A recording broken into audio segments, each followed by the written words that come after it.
Welcome to the Flat Earth Debate Uncut and After Show. I'm your host Nathan Oakley, and if you are new to this channel, or you've not done so already, then be sure to subscribe, hit the bell notification icon, and join button if you'd like to become a Nathan Oakley 1980 channel member and keep up to date with the Flat Earth Debate.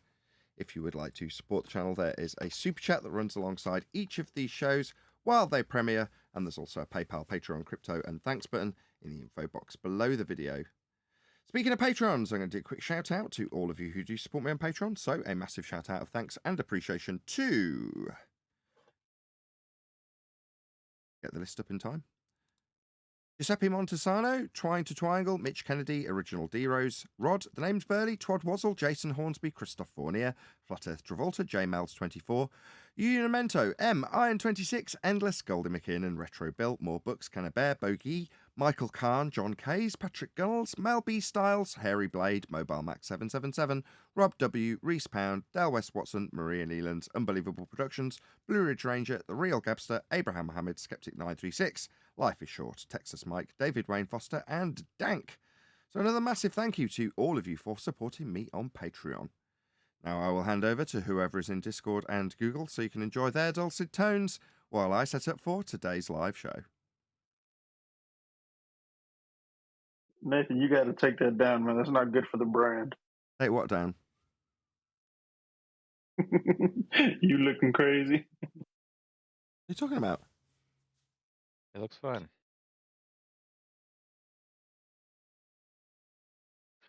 Is that argument still valid today? Do you see any holes in that one? Or I don't really know what you're talking about. we're talking about the time zone video 7 years ago. All right, the video from nearly 8 years ago is me pointing out that there's 27 time zones in timeanddate.com. You're asking if that's still an argument that's valid? Well, yeah, that's probably why it's been shared around, because we literally covered it on Ballbusters like, what, 4 days ago? Friday. Right.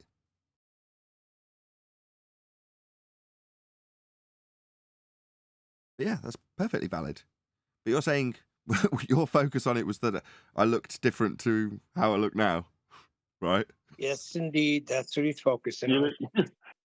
You look borderline psychotic, though. Excuse me, I had a lot more hair and I was a hell of a lot more handsome when I was younger, so don't be knocking me looking all youthful. Hold on a second. I want to see a picture of Gene right now. Post it. Oh, you can't. Right Put there, it somewhere in full color. Put it somewhere who in cares? Discord so we can see it, buddy. I'm right there in full joking when color. Look at me. I'm feigning that I take it personally, Neil. I don't. I couldn't care less. Nobody gives a shit, I man. have It's just funny, though. objections. I have objections to people that are constantly talking about how people look. Yeah, I'd have cared back then, ironically, when I was that age 8 years ago. If people had started poking fun at my looks, I probably cared.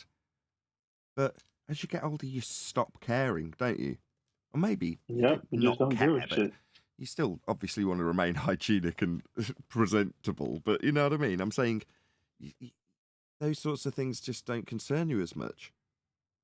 Hey, what's your guys' take on this tipping video that went viral? It's a pizza man delivering a pizza, and in person, of course, he hands over the pizza and says, "Just want to let you know this is a very nice house for a $5 tip." And that was a pretty asshole move of him. But anyway, the pizza was $20, the tip was $5, and he complains about it. What do you guys think about that? We don't tip here. Country, it's not like a Damn, common thing at all. That must suck. First of all, that tip has gone We get crazy. paid. I mean, don't get me Exactly, wrong. Nathan. I have been in situations where I've offered someone service and out of the ordinary norm of things, they've given me a tip. So one distinct memory, it was actually Al McPherson's husband. Anyway, I was in London doing a job for a customer, and I don't know, how can I not incorporate the bits that were interesting about Al McPherson rowing with her ex-husband? I won't incorporate those bits, although I just did. I was doing the job and I'd parked outside. Just don't spoil the story by interrupting it. Thanks. So I'm parked outside. I do this job in the centre of London. Get tipped with a £50 note, and then went outside to find a £50 parking ticket on the car. So it's very rare that you'll get a tip here. I did in that circumstances, and all it did was cover the parking fine that I got for being more than half an hour in a particular part of London. There we go. Yeah, they're putting cups out. I mean, in Dunkin' Donuts to get tips. I mean, if somebody does, let's take the physical jobs, like when you're doing working in somebody's house. Usually, the people that tip are mostly the middle class. Like the people that have a lot of money don't usually tip. Yeah, I agree. My mum tips. She's very much middle class. She tips. Tips well. But the average tip here in a restaurant, which is pretty much the only place you're going to find people are actually tipping, is about 4.5%. I remember reading once. Now, I realise most statistics are made up, but that sounds about right. Most people, That's cheap. Come people on. will just dig In a out the spare restaurant, change. you got to be generous. Well, they'll just dig out the change in their pocket. So if they've got a bill, they'll just dig out whatever change they've got in shrapnel, chuck that on a plate. They don't. They'll that's leave it. you coins. That fucking Yeah, it's sucks. just a few coins. Token gesture, if any, Damn. ever in England. But this dude literally, got 25% of the price they paid for the meal, and he's complaining. I got a funny story. When I was about 15, I was working with my father, and we did this mafiosa guy's house. Nice house. And as soon as he walked through the door, he gave me $100 bill, gave my father $100 bill, and $100 each when we walked out. The following week, we did a higher mob guy. So I'm like thinking, wow, I'm going to score today. When we left, he gave me $20. And I'm just looking at him. I had my lunch bag in my hand. I'm looking in the bag, and my father sees what I'm doing. He's hit me with his hand saying, come on, let's go. I couldn't believe it. $20? And this was like the Don. But either way, though, it's crazy for you to expect anything, Neil. Because tipping is I was 15, and like a week before, 2 weeks before, whatever it was, I got $200, and now I'm thinking this is the higher guy. I should have known. As soon as we walked in, he told us, "Stay right here. My family's upstairs. My wife and daughter are changing, so come have coffee." And I had to sit down and have coffee for about an hour. We weren't allowed to cut any of the carpet. This was going in this upstairs corridor. And he did not want the carpet cut, no seams. He wanted it one piece. So I should have known from there that he was a real jerk.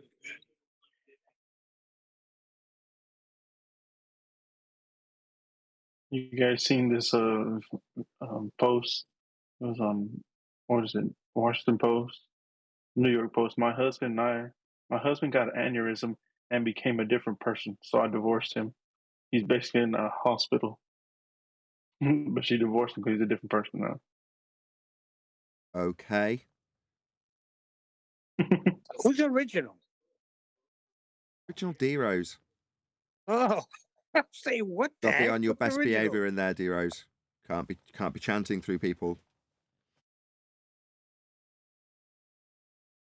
Yeah, plus you took I'm the only one that bulldozed his way in here.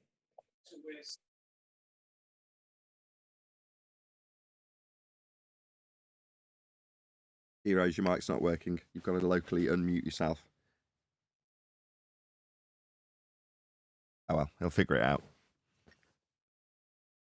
You're not confusing me with D Rose again, right? No. D-Rose is on the panel over here now. So, Nathan, how's the computer going? Everything all right? You get the piece you were waiting for? No. Still doing everything it did before. It's currently at 71C. It's not even doing anything. Wait, I thought you said the other day that you got a message that it was going to be there in another day. No, it is. It is. I'm going to get it fixed on Wednesday. Well, I'm asking him if I can do it on Wednesday. I'm assuming he's going to have a hell of a couple of days because he's been off for 2 or 3 days. He's closed his shops for this is the computer guy, Craig. Has closed his shop for 2 or 3 days. And therefore, in my mind, if that was me, Monday, Tuesday, first day back after that is going to be horrendous, right?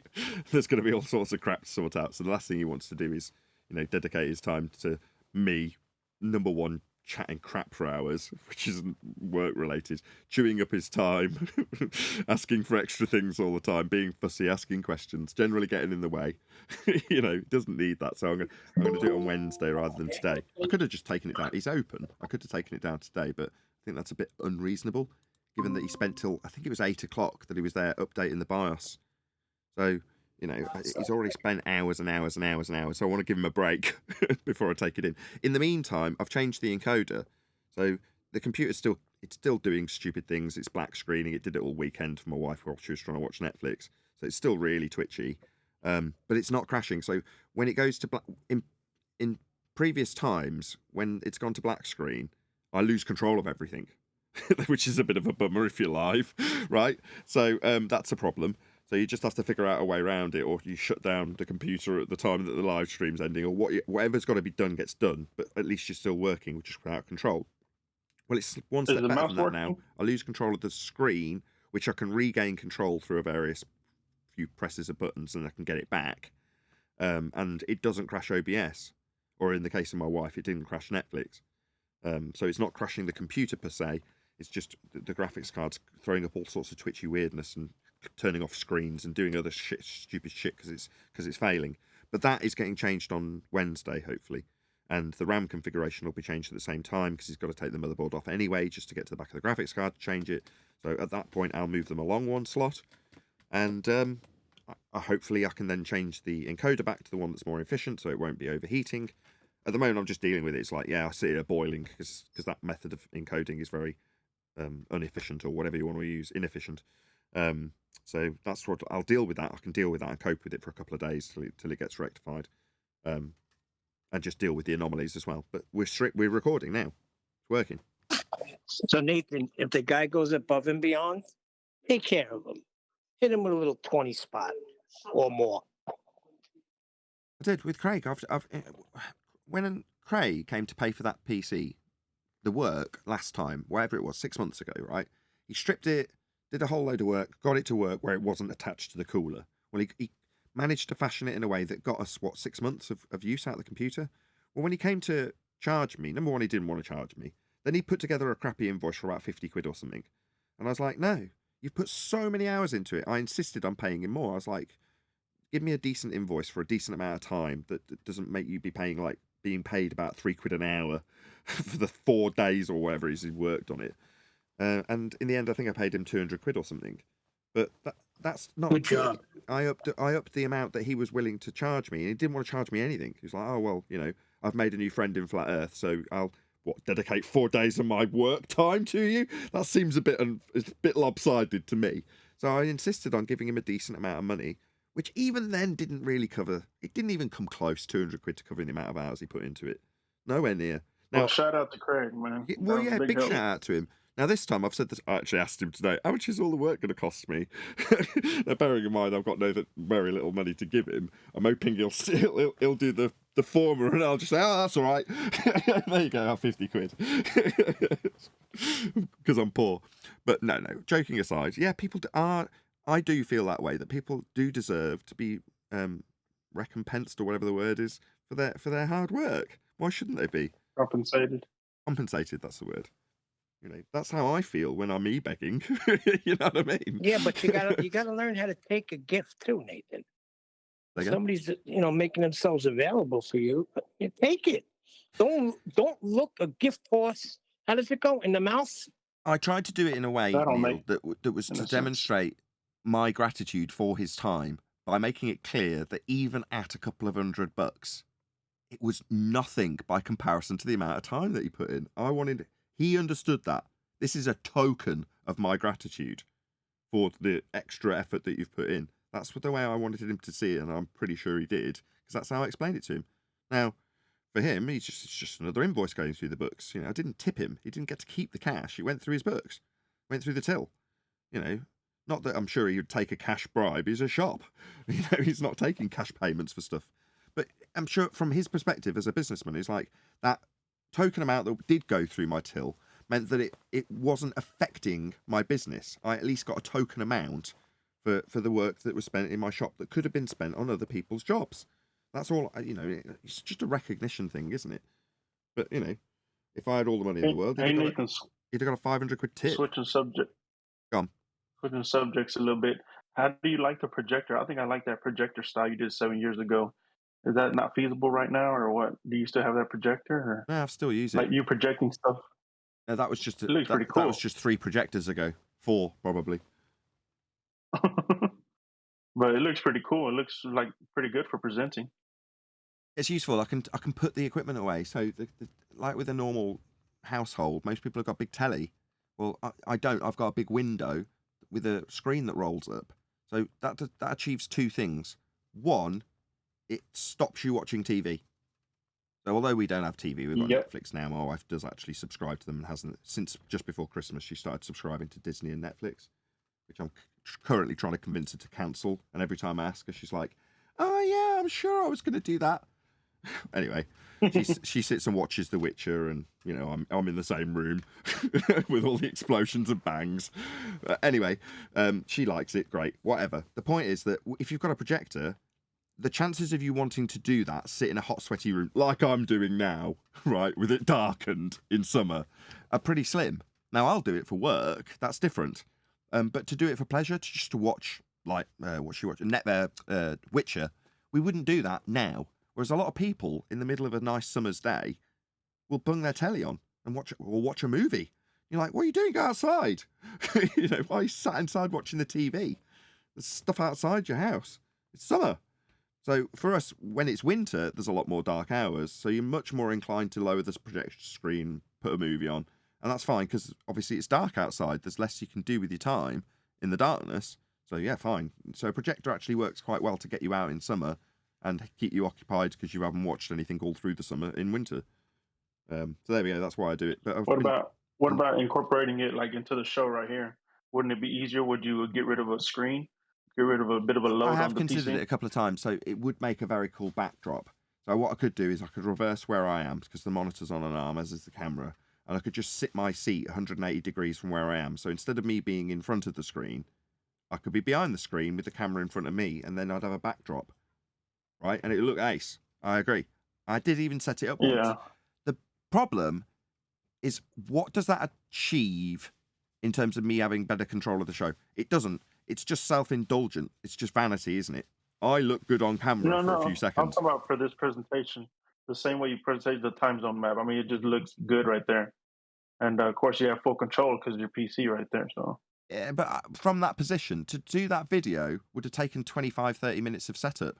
Getting enough light on me with torches. I say torches, they're like little studio lights that I had with batteries in them, little LED studio lights. I'd have to set them in such a fashion that they wouldn't cast light on the screen, but would just light me enough. When you said I look like Jack Nicholson just before I started recording, it's because I'm being lit in that way. I've got a backlight that's coming from the front. So although it's a front lit scenario, the screen is actually being lit from in front of the camera position. So it's very weird lighting. Now I did that because that's all the techniques I learned in college, right, in media. So in doing it, I'm just trying to use some of those techniques. So yeah, I thought it looked cool at the time with a camera phone and shitty lighting and very, very minimal, if none, but zero budget. But to do that now, I could do a 10 times better job, but it wouldn't achieve anything. And in terms of putting up the time map, I can just screen share it and put my mouse over it. It'd be 10 times more clear. So beyond vanity, there's no point. I think it looks pretty cool. It did for the time, but it took a long time to achieve. Not feasible now. Yeah, with a lot of work that I don't want to put in for literally the only achievement being me looking cool on camera as I point on things on screen. But then I've got to move my position so I can actually see what I'm pointing at and move the mouse, or, you know, it's not practical to do that. That's why I bought the hexagon shaped thing, because I tried that, thought, no, this isn't practical. And then I'm like, I just need a nonchalant, nondescript backdrop that's not just black or a green screen, which I definitely didn't want to do. So that's why I got this acoustic treatment with this particular pattern on, because it was fairly well, my wife agreed to it, to be more truthful. Will you accept this? Yeah. It's the least of all the evil, horrible, ugly panels. Hero's doing, sticking his hand up, distracting me. Good morning. You don't put your hand up. I'm Just interrupt, but just be vigilant when you do. well, You're going to get this I for the just next wanna 2 or say, 3 days, D-Rose. The general etiquette of the Google Plus I hangout know, is but different. come on, Well, number one, when I'm talking, like always, don't talk. Nathan. Go ahead, D-Rose. Nathan, be fair. I am not as bad. I'm not as bad as Neil, Aaron, and anybody else who just comes and interjects. I try to wait. I try to time myself to get in there to speak, and I like this hand thing. At least with this hand thing, I can raise my hand and hopefully you can see it so I can speak. I don't have no way of doing that in the Discord one, except the thing I told you that was an etiquette where you tap your microphone so that hopefully the monitor, the mediator or whoever it is, the monitoring can see that. They go say, okay, such is next to speak, but y'all don't do that practice. But anyway, I promise I won't interrupt, nothing like that. You guys see me baiting these Globe Man and Average Globey? I told them in their comments. I told them in their comments. I said, "I'll give you $100 if you come debate Nathan." And they're like, "No, we're not going to do it in the echo chamber." I said, "Come prove the mute button claim." I said, "Come do it." And then I said, We're not going to do it. It's like their excuses to say we're not going to do it in an echo chamber. It's like, no. Yeah, no. If you're but here's claiming the thing, it's an Nathan, echo I'm chamber, offering them.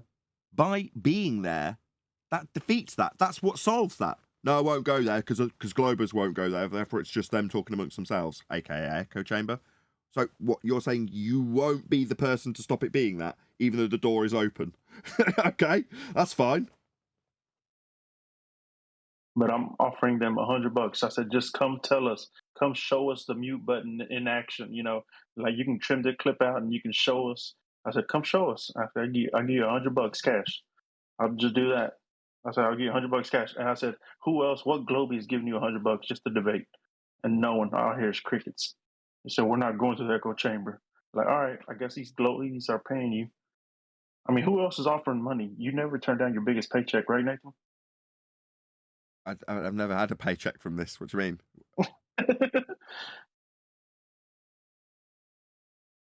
If you thought you'd have the argument to win, you'd come actually over here. Because I offer them $100 to come debate you, and they won't do it. I said, I guess these Globies must be paying good. Maybe. They know they can't win. But they won't do it. Will you hear what we assessed says it all Jaren right there. with the tune? Gene? What was that? Will you hear while we were assessing Jaren's performance with McToon? MC Toon. No. What was Don't this? you dare call him MC. If he wants the name MC, spell it EMCEE. He's Why? a Mick. Well, when was this, Nathan? Friday. It was brought up in the that was pre-show. Friday. That was a pre-show one, but that hasn't released yet, right? No, but it came up. You were here for that, I know. But in the pre-show, it came up, and then further towards the show, Neil got stroppy with me because I wouldn't actually cover it there and then. So I did.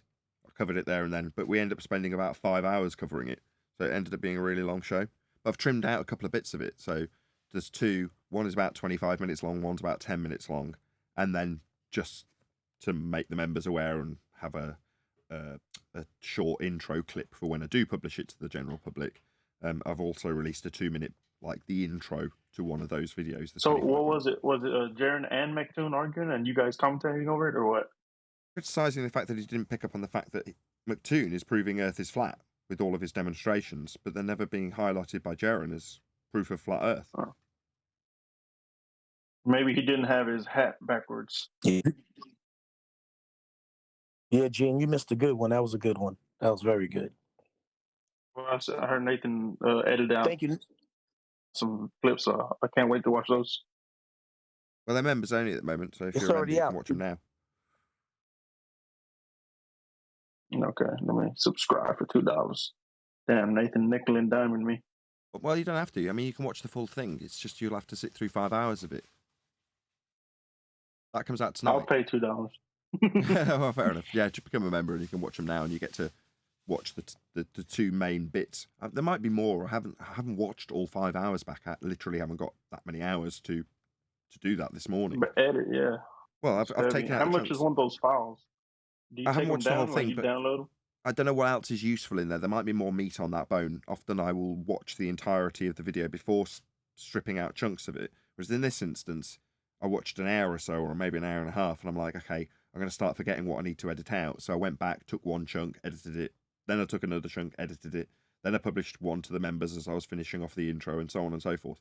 But like I say, there's probably more meat on that bone, but it's one of them, because we do so much, it'll be left to fester probably. That'll probably be the only chunks I take out of it. And they're random from the 5 hours. But like I say, it comes out on the second channel tonight, the full version.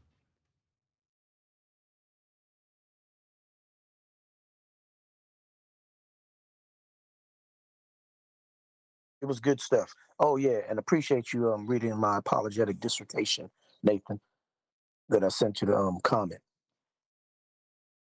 Huh? I had to clear my name. I don't know what you're talking about, D-Rose. The comment I made, and you pinned it and said, "Hey, you got to say what you got to say," something like that. Oh, I pinned one of your comments. Oh, okay. I can't remember which one it was, but yeah. If it's, I pin things that are totally relevant to the video subject matter, so I assume it was completely relevant to the subject matter of the video, right? Yeah, it was like 3 paragraphs.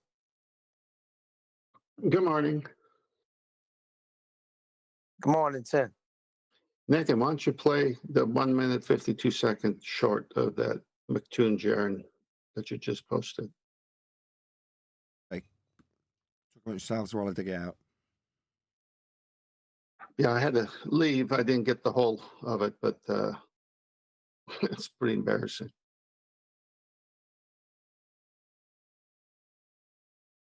On how do you debate a baller who says the earth is flat and not catch him on it? Smart move, Toon. Yeah, a lot smarter than coming here. Because you'd be annihilated and humiliated as we rubbed in your face the fact you haven't got a bent baseline, and the fact that what's been confirmed by all of your direct measurements that you've affirmed this with prove Earth's measured flat. The midpoint between them is 524 kilometers at an angle of 53 degrees. So proving Earth's flat with a horizontal baseline in order to give you that angle. It's another flat Earth proof. Let's see if Jaren catches this one. Mm-hmm. So that he was able to measure this 53 degrees. An angle off a flat baseline, proving Earth is flat. So then this is the actual like altitude calculation, right? And he's using a flat baseline here. There's no curve between the two people involved. This is just the picture. There's no curve between the two people involved. He's using a flat baseline here. There's no curve between the two people involved. This is just the picture. They know their baseline is 1.11 kilometers. They cut that in half to get 0.5. So that's 1.15 kilometers flat. He's using a flat baseline here. To be a triangle. So you're saying that all Earth curve, it doesn't exist in this at all then? This is definitely requiring a flat plane. There's no curve between the two people involved. To measure this angle, to give you the difference in the triangle. So this is a flat Earth proof. He's using a flat baseline here. This measurement requires Earth to be flat, Toon. I wonder if Jaren will point that out. We'll see. That's the point. Yep, you got it. This is an evaluation and assessment after 8 years and being leaders of the flat Earth. This is the evaluation that we're gonna listen to. That's it. So that was the teaser, if you will. The longer. I'm about to save you $60 to $100. You don't need to buy that CPU cooler. I know, it sounds... Sorry. He's talking to you, Nathan. Boy, if that doesn't wrap it up, I don't know what does.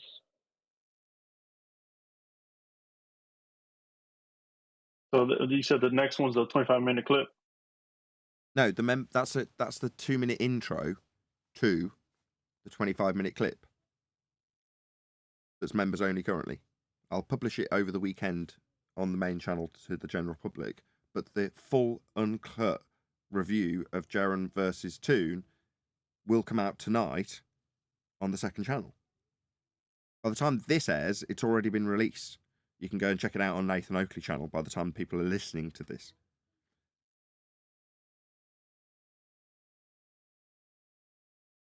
How much easier could it be when your opponent concedes your point in this argument?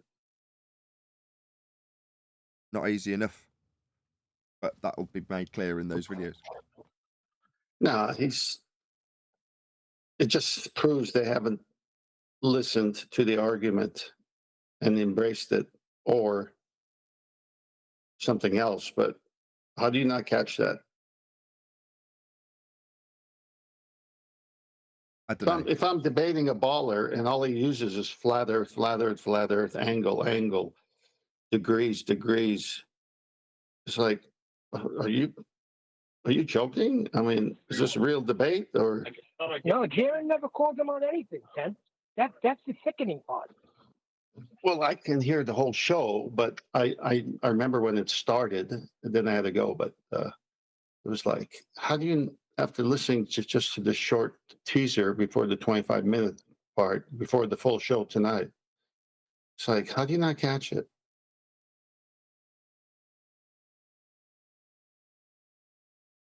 Well, the thing is, me and John felt like the title in itself was offensive. What was the title? Something about having a constructed debate, a structured conversation, whatever it was, as if to say that we have chaos over here. So they're going to learn how to be buddy-buddy with a baller. Well, they're sinking to new lows, I guess.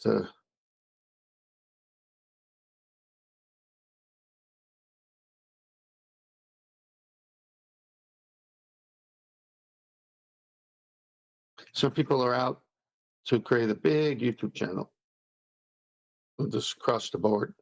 Doesn't matter what subject they cover. Other people have a YouTube channel that is near and dear to the subject that's on that show, and they defend it vigorously. You're going to have to contextualize who you're talking about. Well, I'm just saying there are people in business who are like your computer guy, probably the guy who fixes computers. His passion, his main joy in life is to help people fix their computers. And when he even likes you, he cuts you a deal and help you out. And that's what he does. That's what he's good at.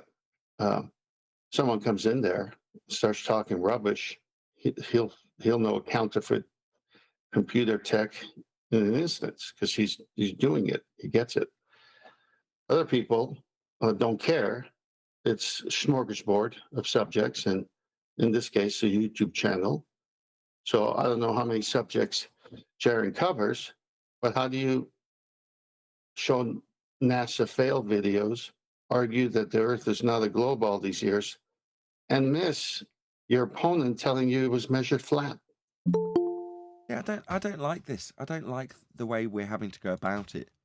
See, what I would like is for us to offer assistance to Jaron in a positive manner. Say, here's how you could have better overcome this position that was put to you. Admittedly, it would be negative, but by the same time, constructive in the way it was offered, with compassion, thought, sensitivity towards his feelings when being told that he didn't necessarily have the best approach. Now, we could offer Jaron all of those things with compassion and empathy. Unfortunately, he called us scammers, so this is the way we're having to deal with it. And it grieves me, frankly, that I have to be this way. You know, it just annoys me more than anything else. I turn my hat forward in revolt. Well, with you saying that, Nathan, I was about to say, Neil, the name of the title of this video should have been How to Be a Wuss, Bend Over Backwards for the Reach Around, Soft Vanilla, Flat Earth Debater Against a Glober. 101. That's what it should have been called. Mate, no, it shouldn't. It should have been a celebration of Jaron absolutely annihilating McToon. Unfortunately, the people who can assist him in that task, he's alienated by calling them scammers to a wide audience. That's us being called scammers by Jaron. Why? Well, because we've disseminated the facts about how cause and effect is established in the natural science methodology and how that proves things. What's that, Jaron? We're scammers because we say that. Okay. Then you get McToon going up to him and saying, orbital assumptions are science with hypotheses. And Jaron goes, okay. Okay. Now, under more friendly circumstances, it would be better if, as a benefit to an audience, Jaron and I could discuss how science functions, what it achieves. Now, there's no Bob Nodell to tell him, don't listen to that Nathan scammer when he tells you that science doesn't prove this and does prove that. My pseudoscience, quote, science from Bob Nodell, will be proving the ether when I find it. You haven't got that to deal with anymore. Right, Jaron, this is. However, we still, combined, have an audience that we can educate how our opponents, in this case McToon, are proving Earth is flat with their measurements. And that's something useful that could up Jaron's game with my assistance.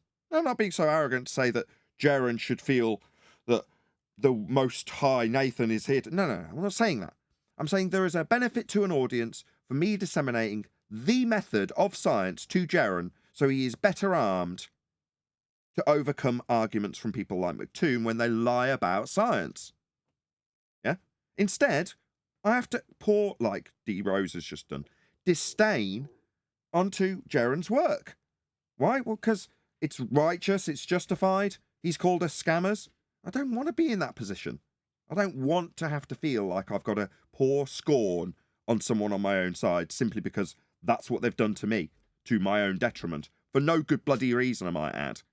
Yeah, it's not the position we should be in at this stage. Yeah, what I'm saying is, there should be more benefit to the audience than this, than me being a Jaron detractor for his useless ability to overcome scientific claims from people like Toon. Hey, he drew first blood. I'm sorry.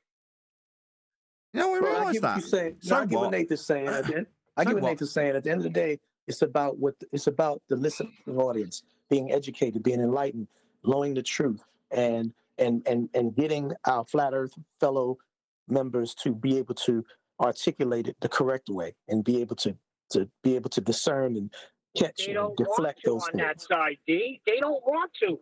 They want to. You say Bob is gone, but you got Witsit right there. It's even worse. So what? We're not talking about Witsit, we're talking about Jaron.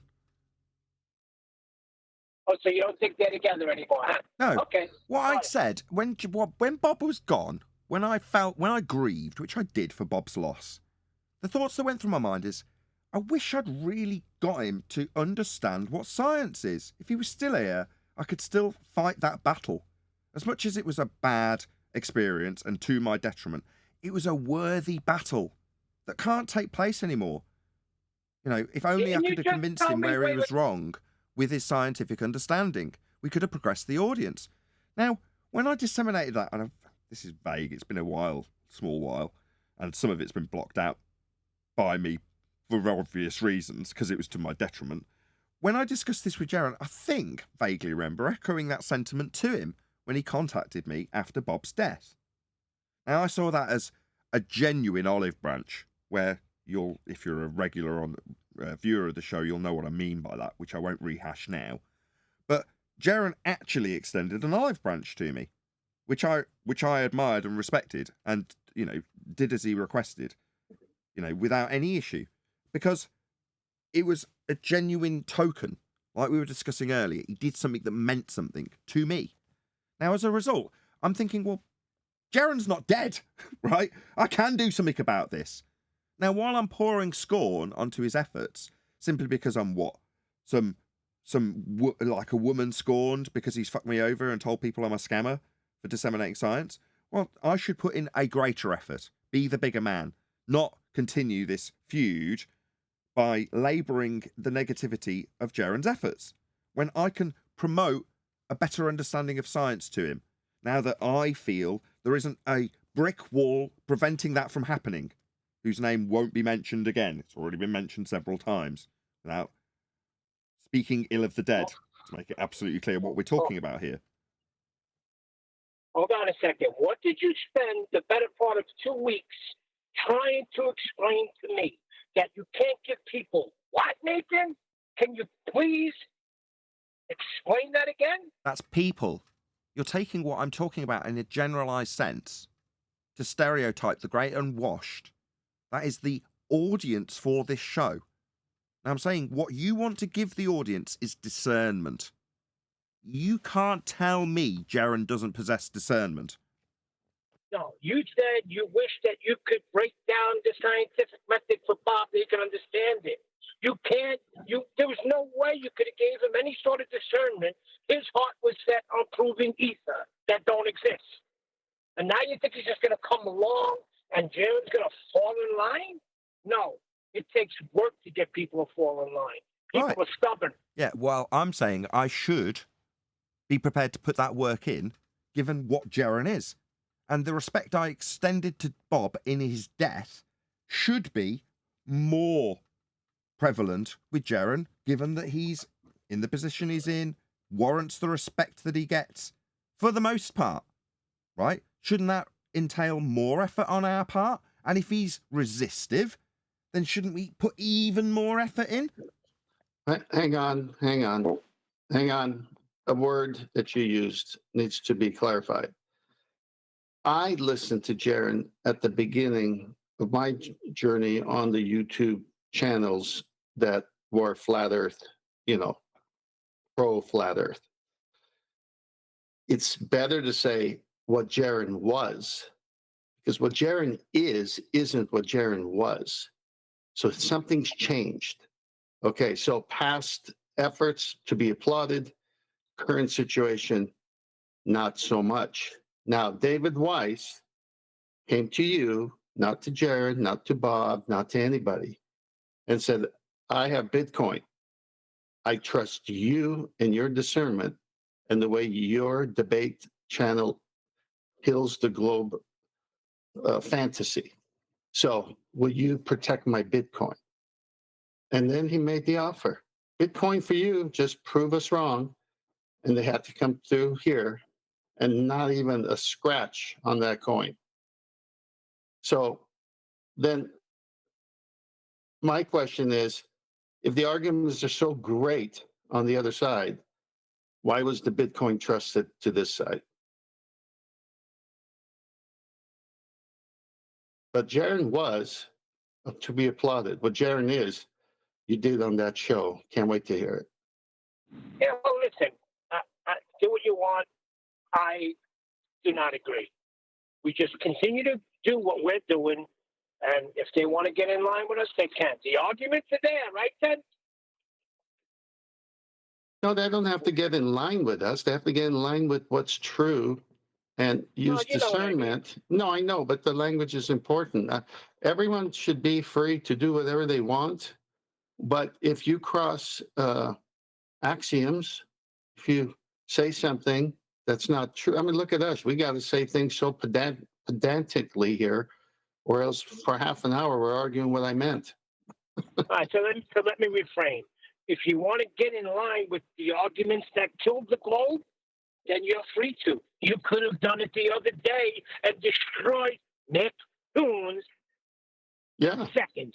Well, it's just this 1 minute 52 teaser. I haven't even heard the whole show. It's like McToon is sounding like the flat earther. Kind of felt like that, right? No, it was that. They have the globe because of flat earth. We know that. If they have to use angles, the minute you say angles, you can't take that from the surface of a globe that's curved. When you do the homework, well, go on, John. I apologize. You were next. Just in case we run out of time. So just before you do, John, my wife's just gone out to. I don't want to mention this on the live show, so hence I'm mentioning it now. My youngest is asleep, which isn't typically the case. She normally takes both of them out to a tennis lesson that my eldest has, but at some point she will wake up. So at some point, I am going to say a code word like bananas or something, but there's going to be a good chance I'm going to be closing my mic because you don't want to be hearing her screaming her head off.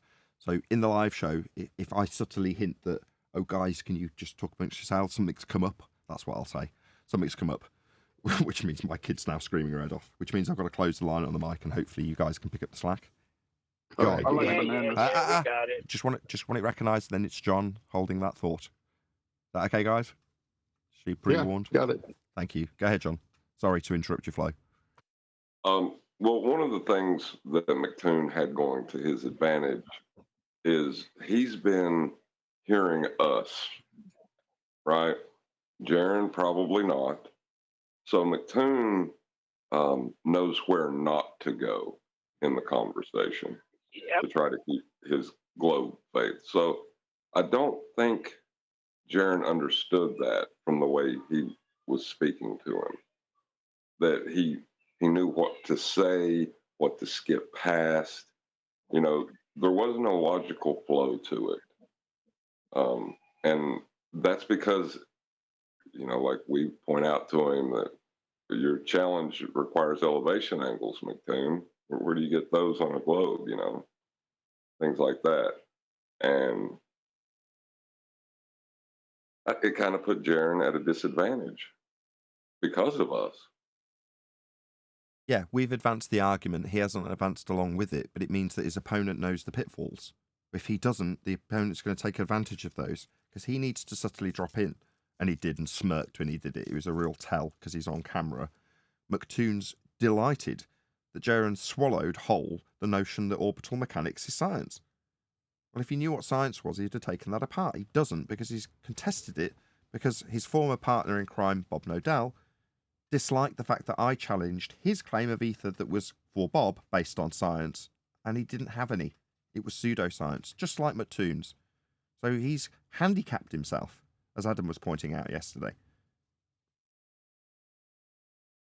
Yeah, it's a real shame. And as far as getting someone to fall in line with truth, that's not what we can do. All we can do is just keep repeating the truth and pointing out where people are wrong, you know. And it doesn't have to be personal. We don't have to insult them for it. We just have to tell them what's wrong, and that would probably be best for everybody. I'll tell you what it was. It was a structured discussion.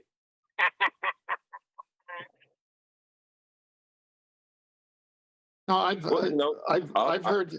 Hang on, John. Jaron's mocked this whole topic, and he has said vulgar things concerning Neil and myself, and how we're in Nathan's crotch. Okay, you don't say those kind of things and know the topic of the sextant and elevation angle measurements, and then go on the debate show with a guy admitting that he needs a flat baseline in order to even get the angle in the first instance and not catch it. I think the avoidance is there because it will bring attention to the argument that was born here on FED. It's ego. Has to be. You just can't miss McToon propagating a flat earth while saying it proves a globe. You can't miss that. Oh yeah, I know. But it was structured. It was structured around avoiding everything we talk about. That's what it was structured around. You know how many times I've said to people, watch this video of Jaron destroying NASA astronauts. I have no problem giving credit where credit's due. Why can't he?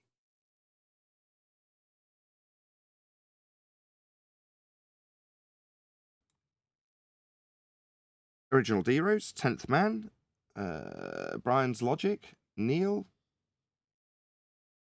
John, and a whole bunch of people in Discord. So welcome, one and all. Good morning.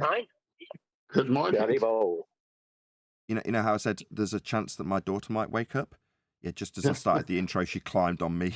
Just like, well, we're rolling now. That's all. I thought I'll start 5 minutes early. I'll start 5 minutes early, just in case she wakes up, so she's not sat on me during the intro. Like that was going to work out. Anyway, shout out to Jardo, I should say. This is a super chat. I'll put a 0 at the end of this. Is D Rose? Can I get to his point in less than 3 sentences? I didn't really understand that, Jardo, but thank you very much for the super chat. Really appreciate the support. I say ramble. Then he rambles. I see. Let's do a bit of housekeeping. Any evidence of a physical geometric sphere edge that's a horizon formerly known as the curve of the Earth?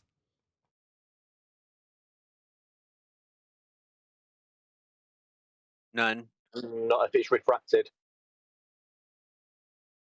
If it's refracted, it's not a physical limitation. It's refraction. No, it can only exist mathematically. So everyone needs to go and check out Ballbusters from Friday. So we had it a day early, but it had a, let's call it a rough early beginning to what will inevitably become a housekeeping question. But like 2 years ago when 10th Man started to dig out the celestial navigation books, he's now spent thousands. But at the beginning of that process, this is that. So I'm sure I've mentioned this 3, maybe 4 times since we first developed housekeeping. There's been a few points along the journey where we go, this is a big deal. Now, just to name a couple, Black Swan and elevation angle arguments. Those were big turning points. This time zone argument will be that next thing that will carry us through 2023, 2024 in terms of this is going to present a massive problem. Because we're not only showing how Earth is practically applied flat in terms of navigation, but also in terms of the way it's been hijacked, how they've had to manipulate things to make it spherical, how wrong the world doesn't work when you assume it's a sphere and try and make that work with reality. So the argument's been disseminated by Adam and Brian on this week's Ballbusters on Quantum Eraser channel. So go and check out Quantum Eraser's YouTube channel. Well, I've got Linus Tech Tips up for some reason. But yeah, go and check that out. Brian, can you give a brief summary of what it is you're actually covering in that video? Yeah, I'll keep it as brief as possible. The main points were that at corresponding latitudes, the 32nd degree latitude north and the 32nd degree latitude south, they both pass through the USA in the north and Australia in the south. And at corresponding distances across both of those countries, there should be, if we're on the globe, there should be equal time zones, which are a distance between 2 longitude lines.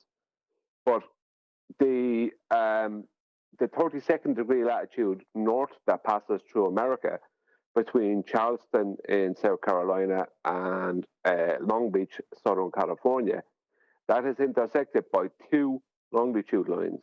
So that's why there is always a 3-hour difference between Charleston, local time difference between Charleston and Long Beach.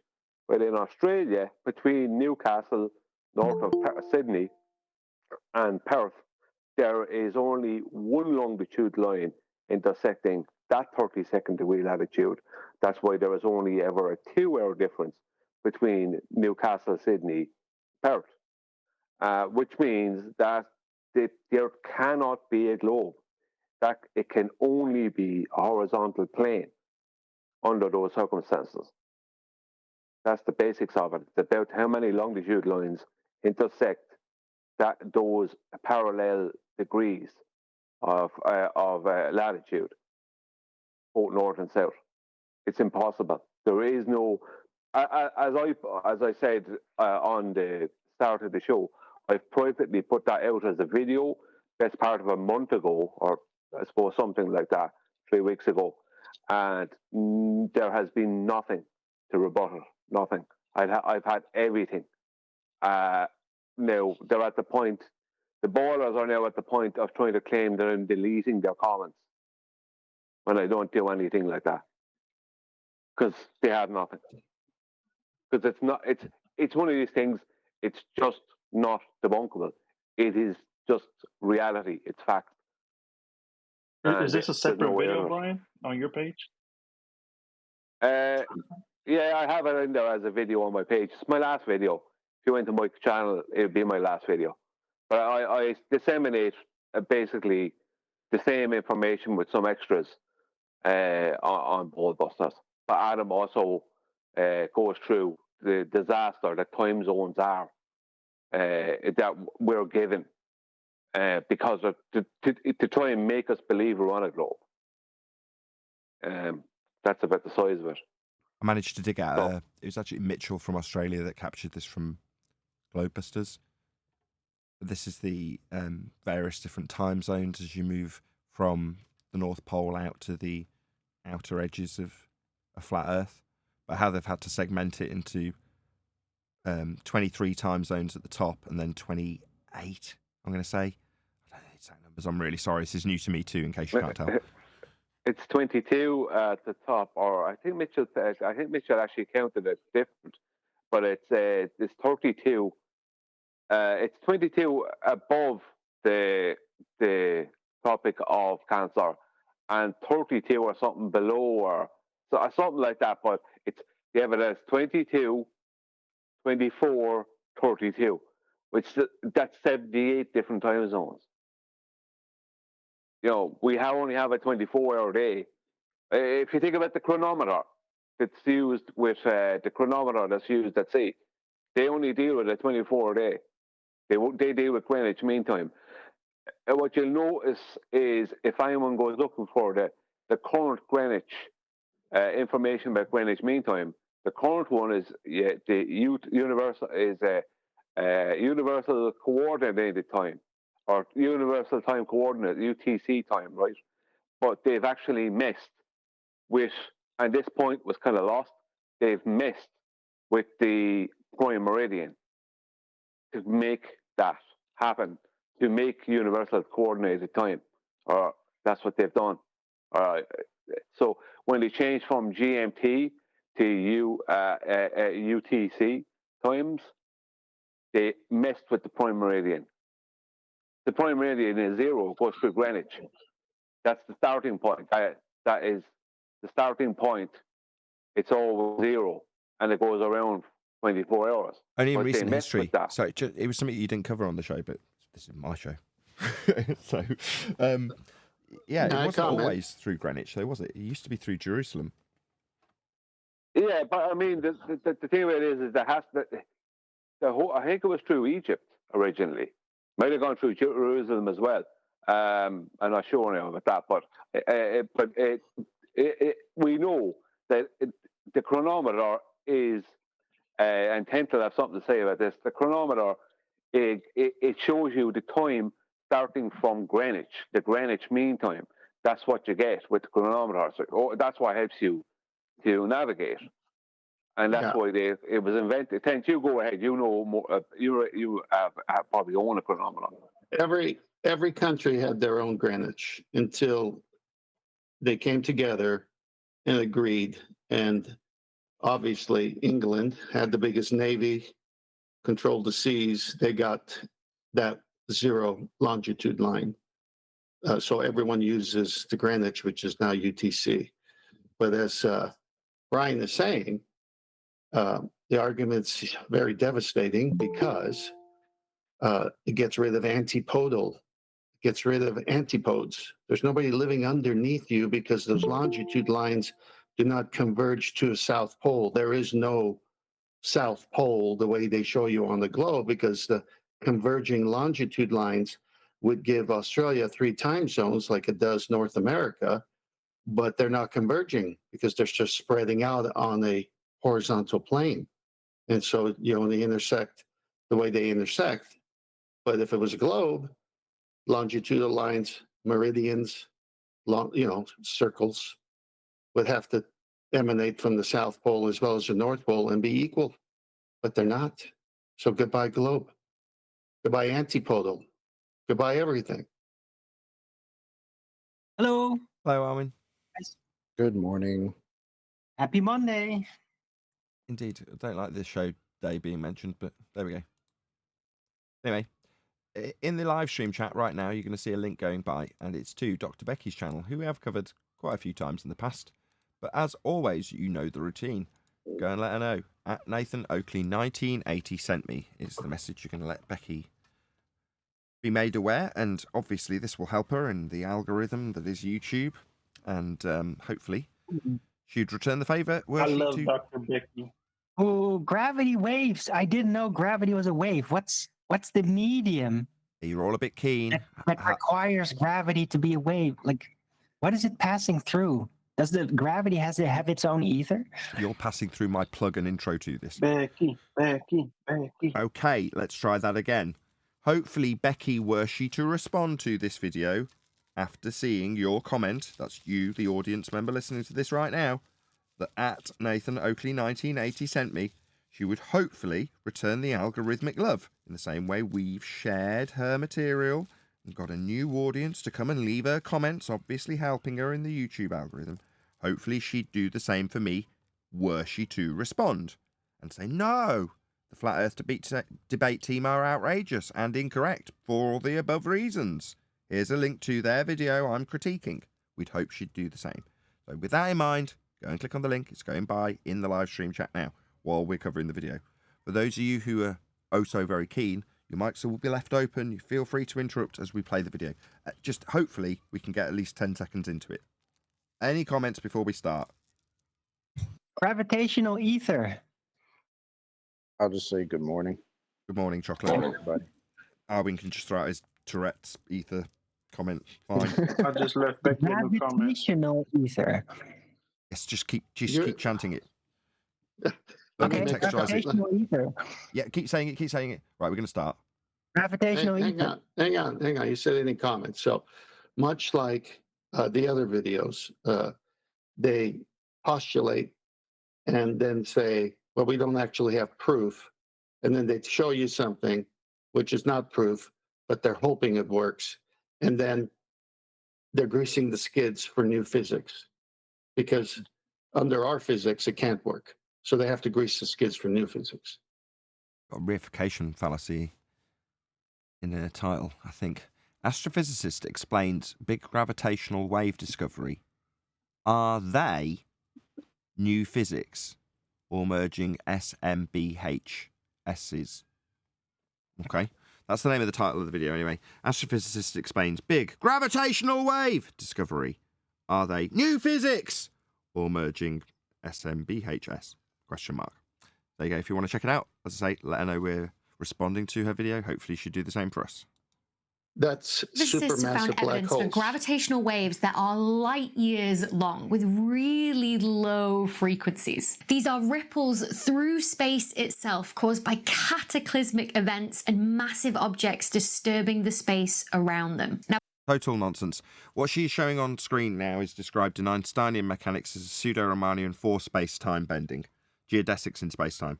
That's not what she's presenting on screen. She's immediately into lying about dimensions that don't exist and only exist in pseudo-geometry. Immediately, straight off the bat. now, back in 2017, we saw the first... John? Could you imagine how gnarly and crusty it would be to catch a huge gravitational wave and ride that all the way to the beach, bro? Like, I'm just saying. You're showing a cartoon. My goodness. She's showing a 2D screen with a 3D rendering of a representation of three-dimensional Euclidean space with ripples in it. Meanwhile, the dimensionality of the description with space and time for her is a 4D pseudo space dimension not shown in her diagram. ever detection of gravitational waves, and these ones were more like kilometers long with much higher frequencies. And we knew that those gravitational waves were coming from the merger of two black holes. So this is them looking at little lights in the sky and deciding what they are, and ascribing gravitational anything to them is a pseudo geometry. But we're just looking at stuff and deciding what it is. That's all she's really doing, like always. Yep.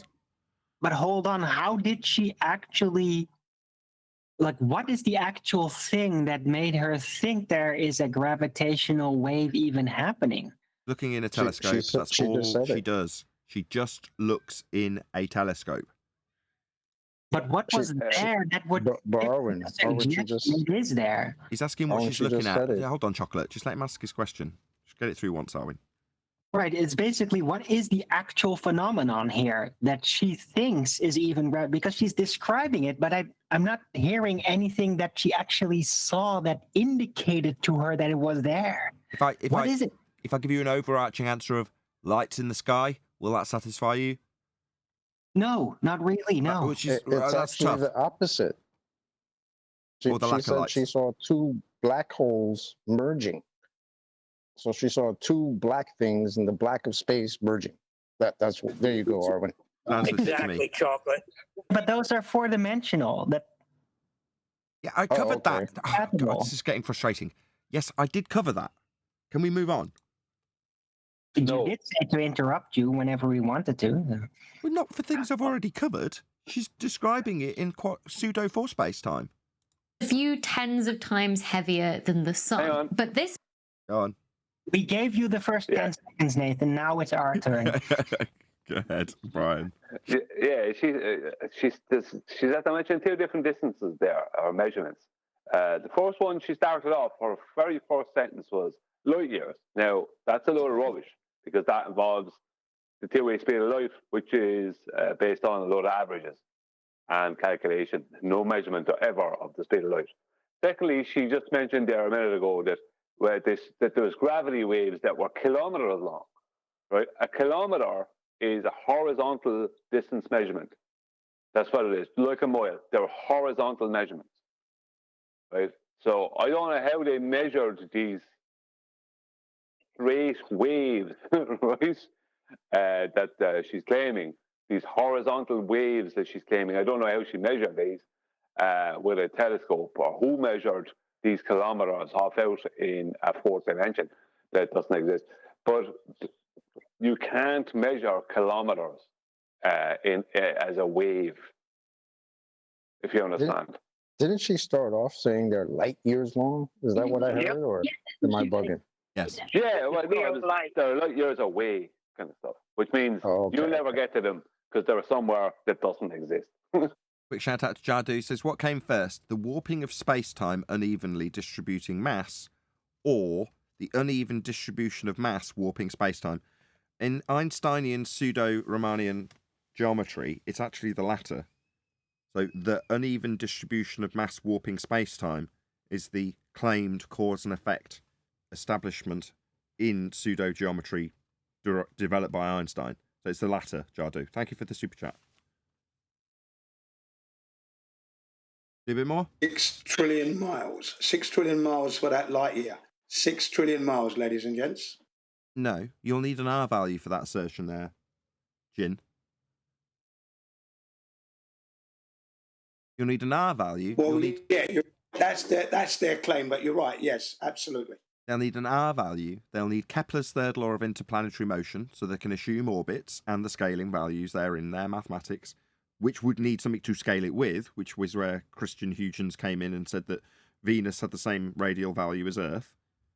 So you'll need a lot of different things to get to the point where you can start asserting distances to lights in the sky, and then giving speeds in Einsteinian mechanics for the time-travelling light beams that are coming to you from places that aren't real anymore. Yeah, you need a flat Earth. How did they figure that out by just looking at Venus? I would love to know that. It was described in the citation that Anthony used to produce as being an ingenious assumption by Huygens. It's just an ingenious assumption, Neil. This month, with all this new evidence that's been published of much longer wavelength gravitational waves, we're not 100% sure this time what's causing them. Our best guess is... When she says causing them, well, you've got a cause and effect established within the Einsteinian mechanics this is being described in. It was just by pure chance summarised by Jardot in a super chat.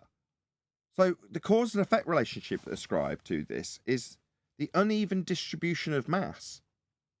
That's what causes, in Einsteinian pseudo-geometry, the bending of space-time, which is essentially what you're describing when you look at these lack of lights in the sky, right? They're black holes. Okay, so you don't know what's causing them.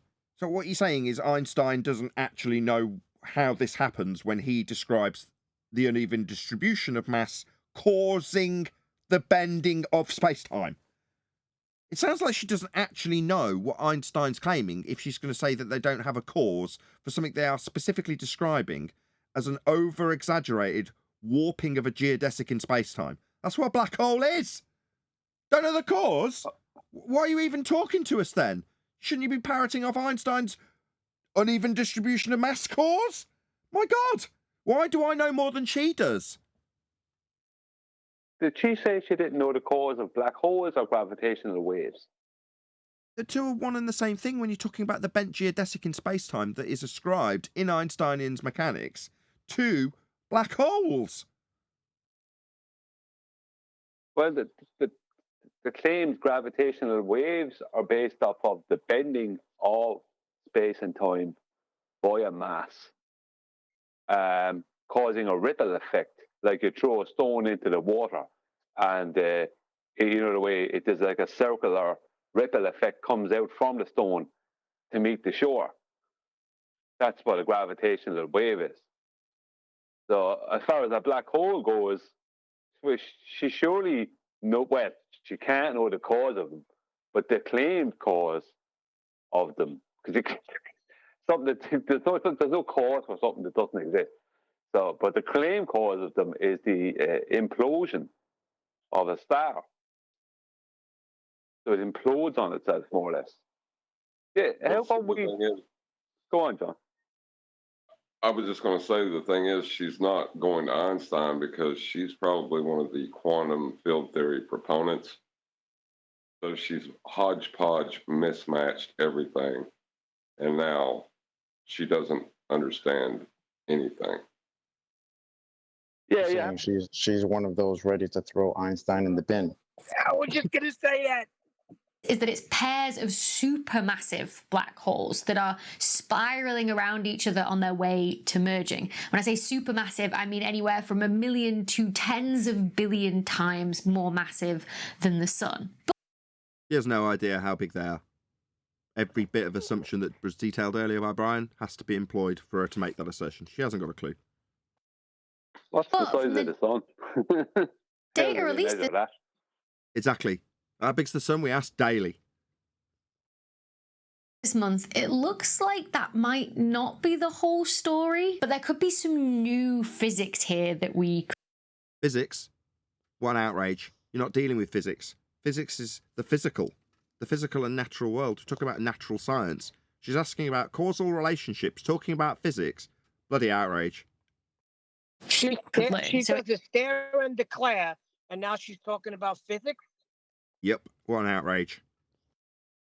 It's incredibly exciting, this result. Result? That sounds like you've done the experiment already.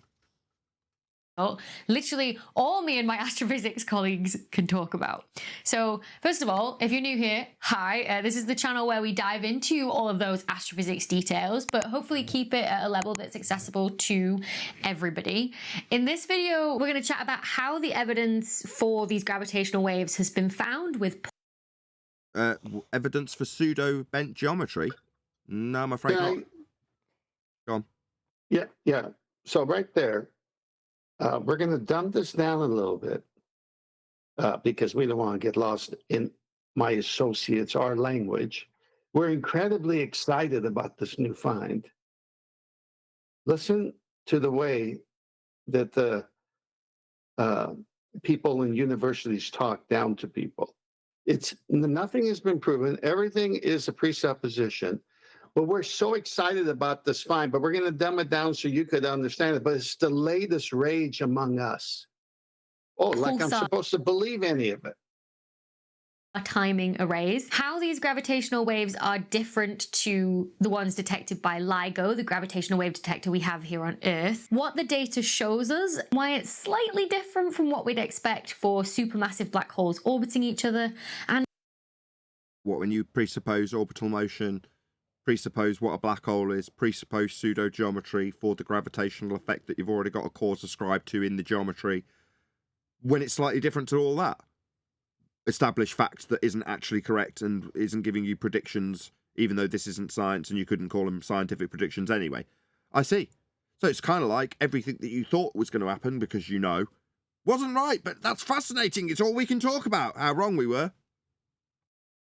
Well, and also Nathan, in the words of Phil Bell, well, yes, we do presuppose. Why wouldn't they follow that routine?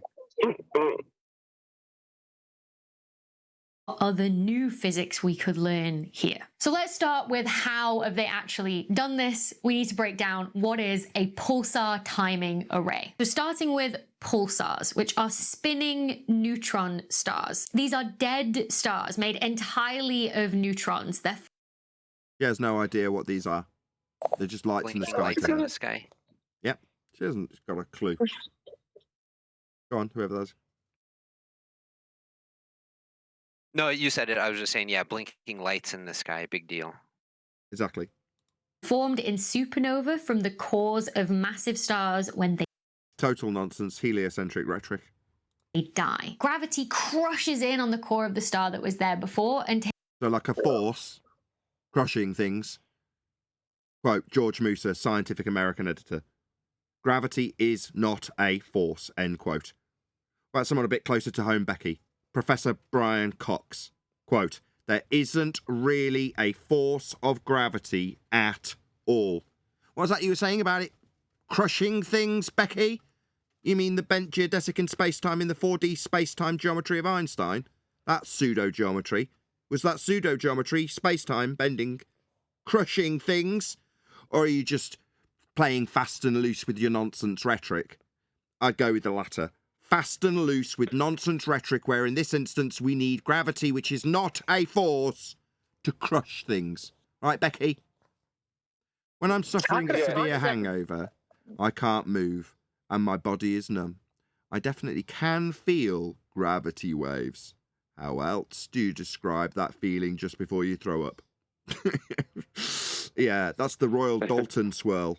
Thank you for the super chat. Yeah, John was right, Nathan, when he said that she must be working within quantum field theory, because it would, and that just struck a bell to me. It was like, obviously, yeah, John is so correct. That allows them to flip between different gravities and add in a bit of quantum mechanics, or what they want to claim as quantum mechanics, whenever it suits them.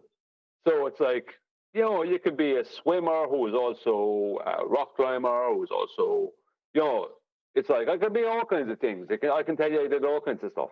And you can't actually support any of it. And I don't have to stick to any official story of any official claims from any of those three disciplines. I think they're missing. I think they're missing their crushing gravity. So what I heard is, based on physics here, there is no gravity, but out there might be new physics where gravity can have a comeback and be a force again. The new hotness physics. Yeah, but that's in line what we with got. quantum field theory. That's in line with quantum field theory because it's both a force and not a force in QFT. So it's the new. It's the new hotness. My dog is cute and ugly at the same time. All the protons and electrons in the atoms that were there before and forces them together to become neutrons and then packs them in as tight as they can physically go in. He has no idea about any of these lights in the sky. She's making us all up. None of this is validated. One big neutron crystal that's incredibly dense. The Total nonsense. Neutron crystal? neutron star that's left. What is he talking about? Check this out. My silence, I'm listening, trust me. My silence pretty much exudes how I always feel about this. I don't even, it's like me hearing a bum talking some gibberish on the street corner about aliens coming to get him and brought him back. I mean, I just have to listen to this. I don't have a comment for this, man. I'm just behind actually inherits all the spin of the star that was there before, but because it's much denser, it ends up spinning way faster. Just like when an ice skater pulls in their arms to make themselves spin faster. They also have huge magnetic fields, and what that does is produces a beam of radio light out of the poles of the pulsar, which Again, has no idea if this is the case. None of this has been validated. It spins, then acts like a lighthouse, sweeping that beam across the universe, which we then detect as pulses of light, hence. That is what we actually see. Yeah? Pulsar. That's what we see. Twinkle, twinkle, little star, how I wonder what you are. Well, you're a gravitationally induced pulsar crystal. Okay. If you say so. Which can happen anywhere from like a pulse every second or so to a pulse every millisecond or so. So that's all it is. It's a light flashing. Okay. That's how fast pulsars spin. That's how fast the lights flash that we look at in the sky. They're essentially like clocks. You can set your watch to those pulses and they are incredibly precise. Which brings me to timing. Essentially what you do when you're studying these pulsars is you record You time them. the exact time of arrival of the pulses of the pulsar for We got it. Moving on. many, many years. Got it. You time them. But you also do it for many pulsars as well. Hence the You time them. Yeah, we got it the first time. array part of pulsar timing array. You keep an eye on lots of pulsars that are distributed across our galaxy, the Milky Way, in an array. Also, Okay, you look at lots of flashing lights in the sky like this. This is what you've got. Not pulsar gravitationally induced crystals of neutrons. No. This is what you've really got, love. You look at flashing lights. separated by different distances. Now, because Sorry, based on an R value and an orbital mechanical assumption given to you by Kepler's third law of interplanetary motion and Christian Huygens' assumption that Venus has the same radial value as an assumed spherical Earth. Now, you don't know any of the distances. Bark at your audience that you know these distances are different and how far apart they are with respect to each other. You don't know any of that, Becky. It's an outrage. We can debunk every aspect of the assumptions you must make in order to make that claim. pulsars are so Close. I've already pulled that apart. No. You don't know how far they are, Becky. regular, like ticking clocks. You know, like what the rhythm of pulses should be from. Should be? Sorry, are you God? What the hell do you mean, should be? They are what they are. You're looking at them and studying them. What they should be? Should they be faster or slower, according to Becky? All of those pulsars across the galaxy. But if that rhythm changes slightly, then you need to establish the cause of that effect by establishing systematic experimentation to validate that which you assume caused this effect. Are you going to do that? That would be some science. You kind of alluded that this was scientific, Becky. Let's see if that's what she says she's going to do. you know that there's been a difference in the time Yeah, we know there's something changed. Yeah, there's a phenomena occurring. between pulses from a number of given pulsars. And because speed times time Sorry, you don't have these things. Number one, speed times time. Sorry, isn't speed the distance over the time anyway? So, okay, time also is being equivocated with a fourth dimensional dimension. So what exactly are you qualifying here when time has multiple meanings for you and we're using speed with time? Okay, is the time the dimension? Is it the elapse of the period that we understand, or is it the bent geodesic? Which one is it, Becky? I mean, obviously, none of this is relevant because it's pseudo-geometry. It's not what we actually experience in reality. equals distance, and these are traveling at the speed of light, which is No, they're not. Brian, over to you. Yeah, speed of light is based off the average distance between a globe Earth and its heliocentric sun over the course of 12 months. There's no such thing. Speed of light was never measured, and it probably never will be. It's purely a convention that's at present known as Einstein's convention, because he went along with it and admitted to going along with it to finish his equations for special general and general relativity and E equals mc squared. So it's nonsense. Another shout out. Hat trick of super chats from Jardo. So, the continued expansion of the universe, changing the warped space-time, has no effect on pulsars. ... So, Eddington was wrong? Question mark. Thank you for the super chat. Really appreciate it. Yeah, that's within their presupposition. Yeah, that Eddington would be wrong, according to Becky. But when you talk about distance over time, that you're talking about distance traveled, right? So there's an object. You're not talking about distance. That's not a formula for distance. It's distance traveled. Does light travel? Brian's just debunked that, especially based on her assumptions of the speed of light, which she's put a big word constant and pointed an arrow at speed. Contextually, for her, the speed of light Brian's just debunked. So no. Well, how can she speak about any of that when she's trying to claim both what they would call incorrectly Einsteinian gravity and Newtonian gravity and Einsteinian gravity, as special relativity couldn't exist because it has to adhere to this two-way speed of light calculation, whereas a force of gravity is instantaneous, which is not limited to a two-way speed of light claim. The constant. So, if the time changes, then the distance is also changed as well. And that can either be the distance between, Earth and a pulsar, or, like a pair of pulsars in your array. Either way, you're essentially triangulating the positions of these pulsars, which should be fixed. If you're triangulating the positions of them, you'll need a flat Earth to triangulate them with a flat baseline. Triangulation requires a flat baseline. How are you going to do that if Earth's got a spherical surface? You can't triangulate the positions of these lights in the sky with a curved baseline. Did you not know that triangulation proves a flat Earth? But aren't. So what could have changed them? Well, a gravitational wave. Right, but aren't we measuring the time? Go on, Brian, you go ahead.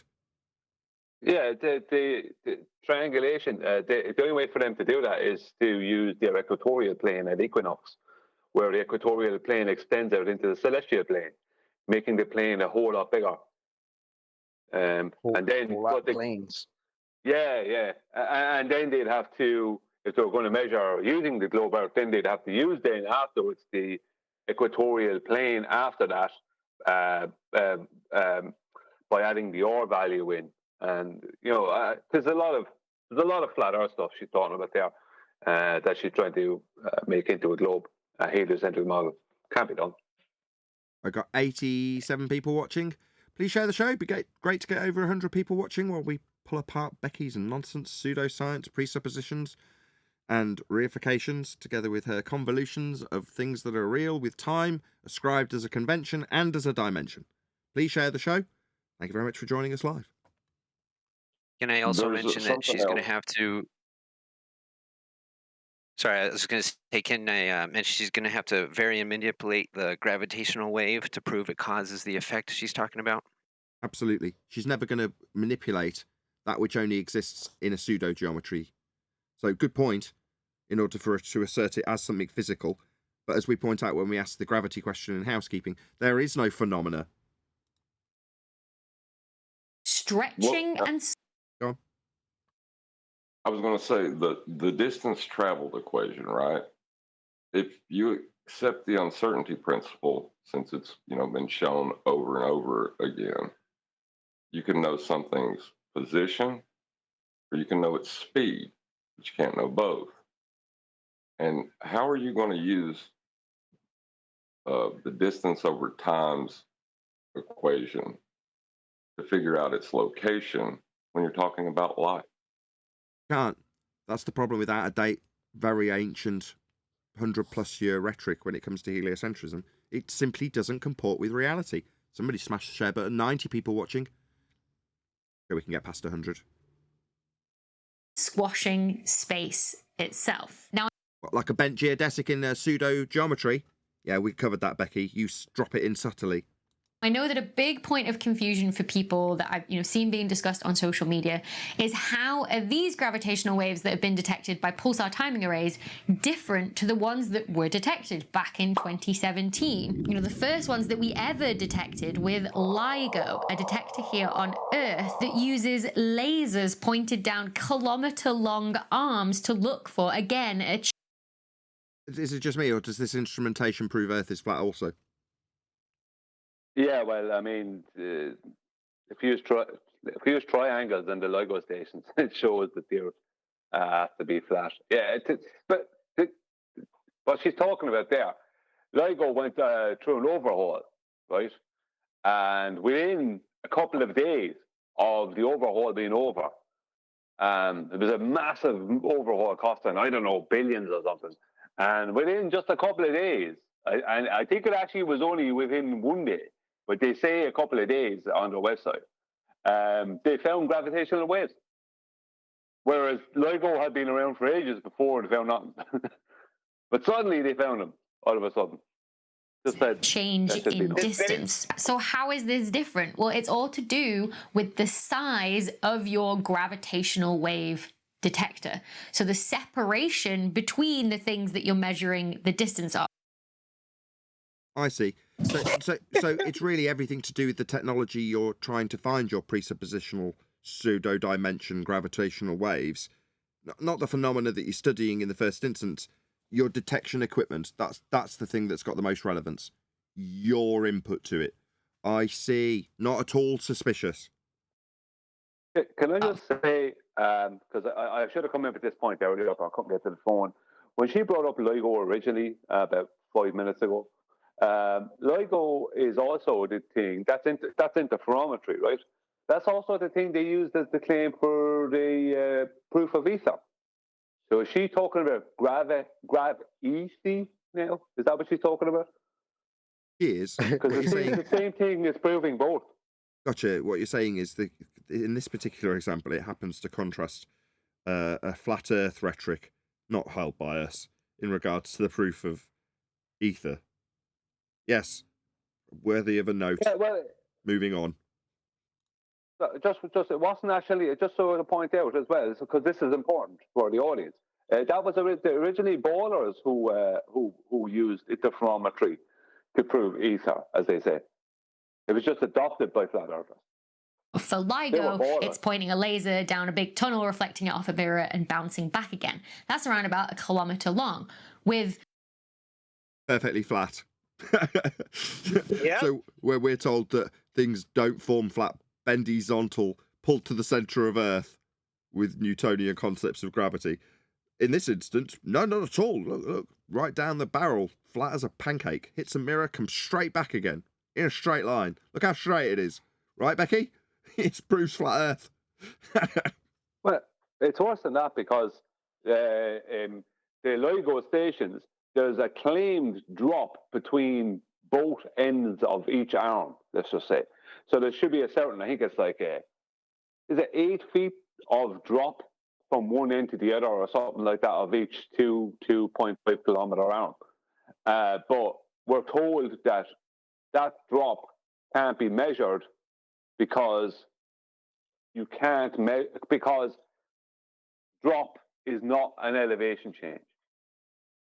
That's what we're told. So it's impossible to measure the claimed drop that is underneath the LIGO arms because drop is not an elevation change, and you can only measure elevation changes. Why would they have two canals the same length as the distance with water being level right next to it? They're used as leveling tools, those canals. I just Thank point you. out for the audience. These canals are leveling tools. They're used for the water level that they provide. You wouldn't need what they built to find the drop. Wouldn't the drop already be on the curve of the Earth? Yeah. The Earth itself? Yeah, whoever Right. was a moment ago saying that there was no drop to be accounted for because Earth doesn't have the drop that's distinguishable, right? It's all appearing level, bend horizontal. Well, yeah, but drop in reality is a deviation from level. So if Earth was curving, there would be drop, precisely as they claim in the Earth curve maths, 8 inches per mile squared. Well, there isn't, because there isn't. But there would be if there was, as they claim there is. There just isn't any Earth curve, any drop. Yeah, well, see, they have to claim, it's kind of come to me, they have to claim that drop is not an elevation change, so you can't measure it. This is what the recent baller claim is. Because you can't measure the drop of water, can you? Where's the drop of water? That has to have a drop too. So you're saying the new claim is they can't measure Earth? That's what you're saying? That's the new... Yeah, it's impossible to measure Earth curve, but they know it's curving because of measurements. Yeah.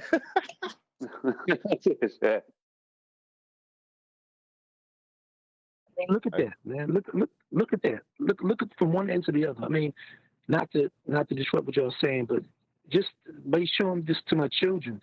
You know, every time we watch a movie, we see these kind of scenes in between the scene from another scene, and you see nothing but flat. And you could just consider the distance, the kilometers, the miles from one end to the other, let alone from the position of that observer out yonder to where the apparent horizon is. It's flat. What? I mean, it's not, no pun, rocket science. No.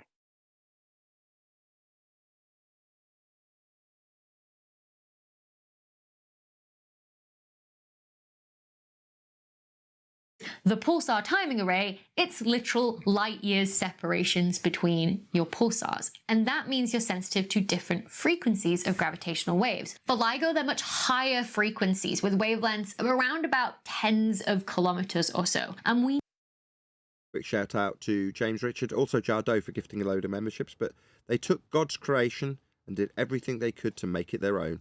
Thank you for the super chat, James Richard. Really appreciate the support. know that those kind of gravitational waves come from the merger of two black holes that are around about sort of 10 up to 100 times the mass of the sun. But with your There it is again. Yeah, I was going to say, do I need to say it? pulsar timing array, the separation between your pulsars is light years. So you're Yeah, Brian's covered this. Again, do we need to say it again? sensitive to gravitational waves of much lower frequencies, nanohertz, in fact, which means that you have a gravitational wave with a wavelength of tens of light years. That means between one crest of the wave and the next, you're waiting 10, 20, 30 years. So you can only detect this type of gravitational wave on these huge scales. And they're What a load of old nonsense. It's very making my different. stomach sick, actually. There are gravitational waves that could take thousands of years to detect, Neil. They're so big. To the gravitational waves that we detect with LIGO. They're as different as visible light is to... Back to the stuff that we actually look at through your telescopes. This is what this is all based on, is it, Becky? These are the lights in the sky, are they? Right, okay. Probably coloured in. Go on. I was going to say, in every 30 years, there seems to be a blip in them that they need to explain. It's just a very You know, it's low got- frequency nanohertz gravity wave, obviously, just like they didn't predict. But there's an explanation for that too. We're all very excited about it. No, you know what it is? It's actually very sad. It's making my stomach sick just listening to this. But people eat this up and believe it as fact. Very sad. radio light. And in the same way, they can tell us different things about the universe. So this is an urgent message. Why pulsar timing arrays are so useful. And it's also why people have been trying to do it for... Right, you said they could tell you lots of things about the universe. No, you've assumed lots of things like light speed and orbital mechanics and Venus having the same size as Earth for distances that you've said are vast. But all you're doing is looking at twinkling lights. When you say they're useful, other than those things which aren't of any practical application whatsoever, what are they used for? Nothing. They just give you a job. Go on, John. They contradict the uncertainty principle, or the way they describe them contradicts the uncertainty principle. They're useful for that. That's not useful. Could I just point out that for most of what she's talking about there, none of that has ever been observed. There's only a very, very small portion of the universe they're claiming have they ever observed. And that portion is the observer of the stars. Anything other than that, they've never observed. Any of this has never been observed. Well, even if they had, what's the practical application for it? She said it's useful. 100 people watching, 102. Thank you for sharing the show, all of you. The practical application of it is it fits any presupposition they want. the past 20 years or so. It's why they've had to actually observe pulsars for 20 odd years. They're saying the use was giving you a job and people like you a job for 20 years to look at a light and wait for it to flash again. That was the use. Okay. I wouldn't call that useful. I'd call that a complete waste of money, Becky. You are a waste of money. Well, if they're buying the bulbs from the same company, then the same bulbs will need to be changed every 20 years. You know what I mean? Think of it that way. It's stupid. Have to wait that long before one of these incredibly long gravitational waves actually fully passes through your array of pulsars. Now, there's been many efforts ongoing around the world to do this, and they're now all part of what's known as the International Pulsar Timing Array. But they all individually released their data and analysis last week. First up, you've got NanoGrav, the North American Nanohertz Observatory for Gravitational Waves, which used the Arecibo telescope in Puerto Rico and still uses the Green Bank telescope in West Virginia. They're just looking at stuff. So the international group of people sitting around for 30 years waiting for a light to pulse. Very Fantastic. useful. Very, very useful. Lots of people got paid in that process. In the US and how to do monitor. that's what the length of time it takes for that bulb to need to be changed. Job their security, baby. pulsars. That's a beautiful thing. Then you've got the maintenance. Parkes Pulsar Timing Array using the Parkes radio dish in New South Wales in Australia. Then the European Pulsar Timing Array, which uses 5 of the biggest radio telescopes across Europe. Imagine all the people that had to be employed to produce these telescopes. Amazing. And for all the people that had to sit around monitoring them for, 30 years? I mean, there was a lot of people getting paid. When are we going to find out what this was used for? Like the practical use thereafter. You know, you found out that they were pulsing every 30 years. It was gravitational waves. Okay, I accept all of it. What was that used for? Exactly?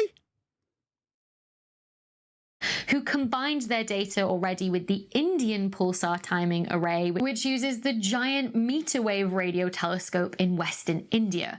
Then finally, you've also got the Chinese Pulsar Timing Array, which used the 500-meter aperture spherical radio telescope in southwest China, which is honestly an absolute monster. Yeah, it looks really expensive. Now, I'd like to know what on unholy hell was actually given back to the people after you got this information.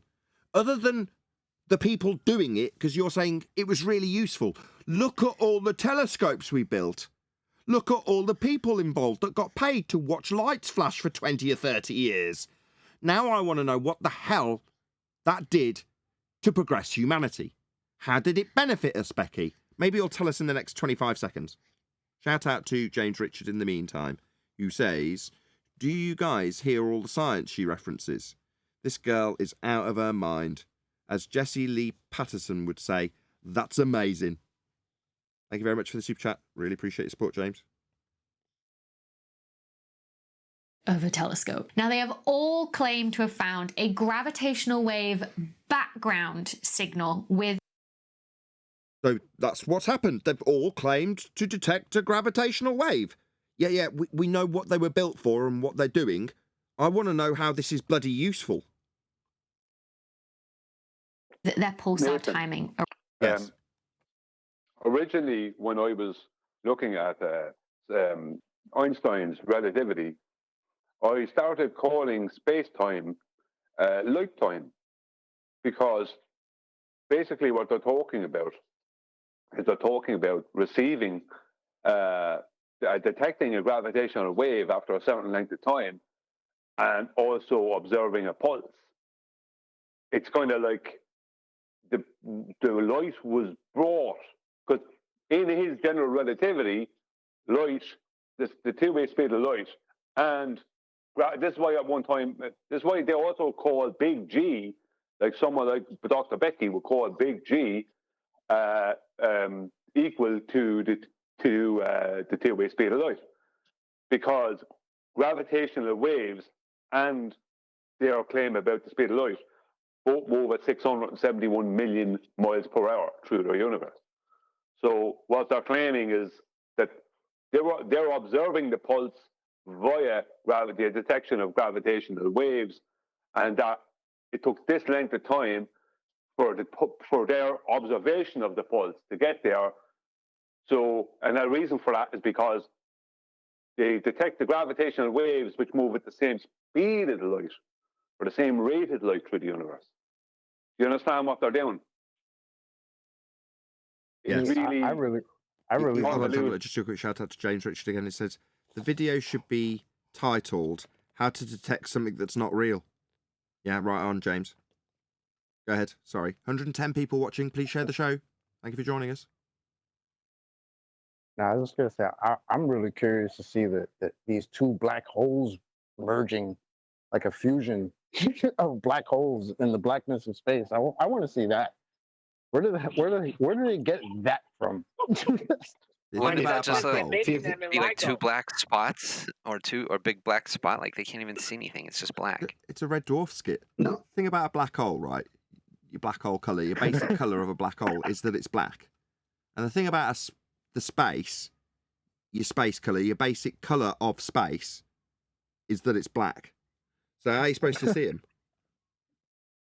Have you noticed that every so-called image is an animation? They've never seen it. It's all animated. She's claiming that this pulse, right, took 30 years to get to them, because that's the length of time it took gravitational waves from that whatever star, whatever they're looking at, to get to them. This is what they're claiming. This is the basics of what they're claiming. Arrays. I mean, I guess they move at an equal rate.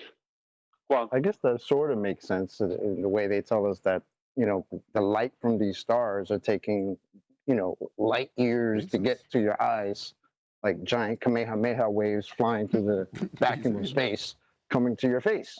I mean, that checks out beautifully.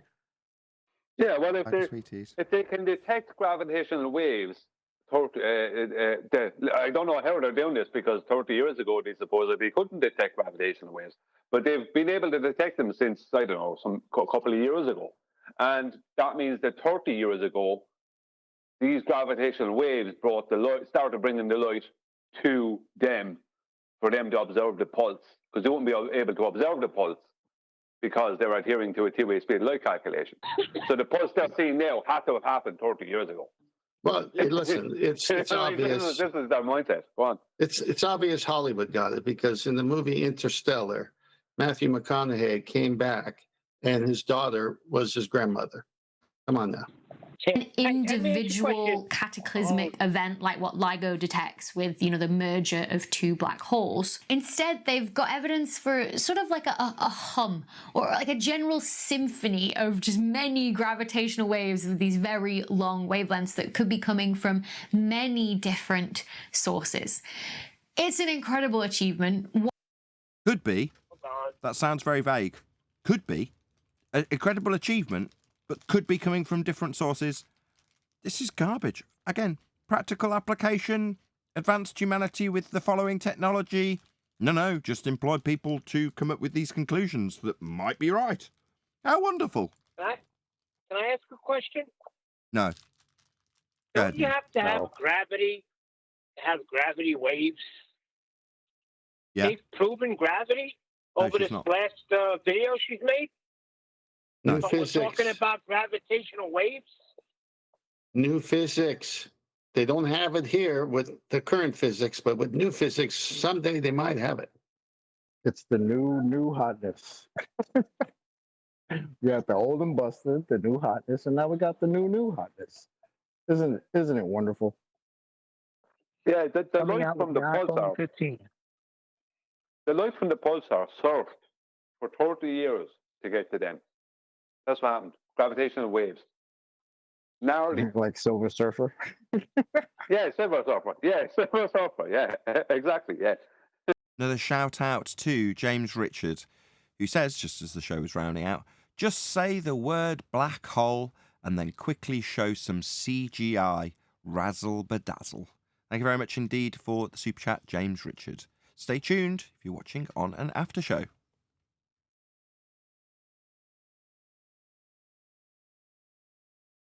everything she said has no proof yet.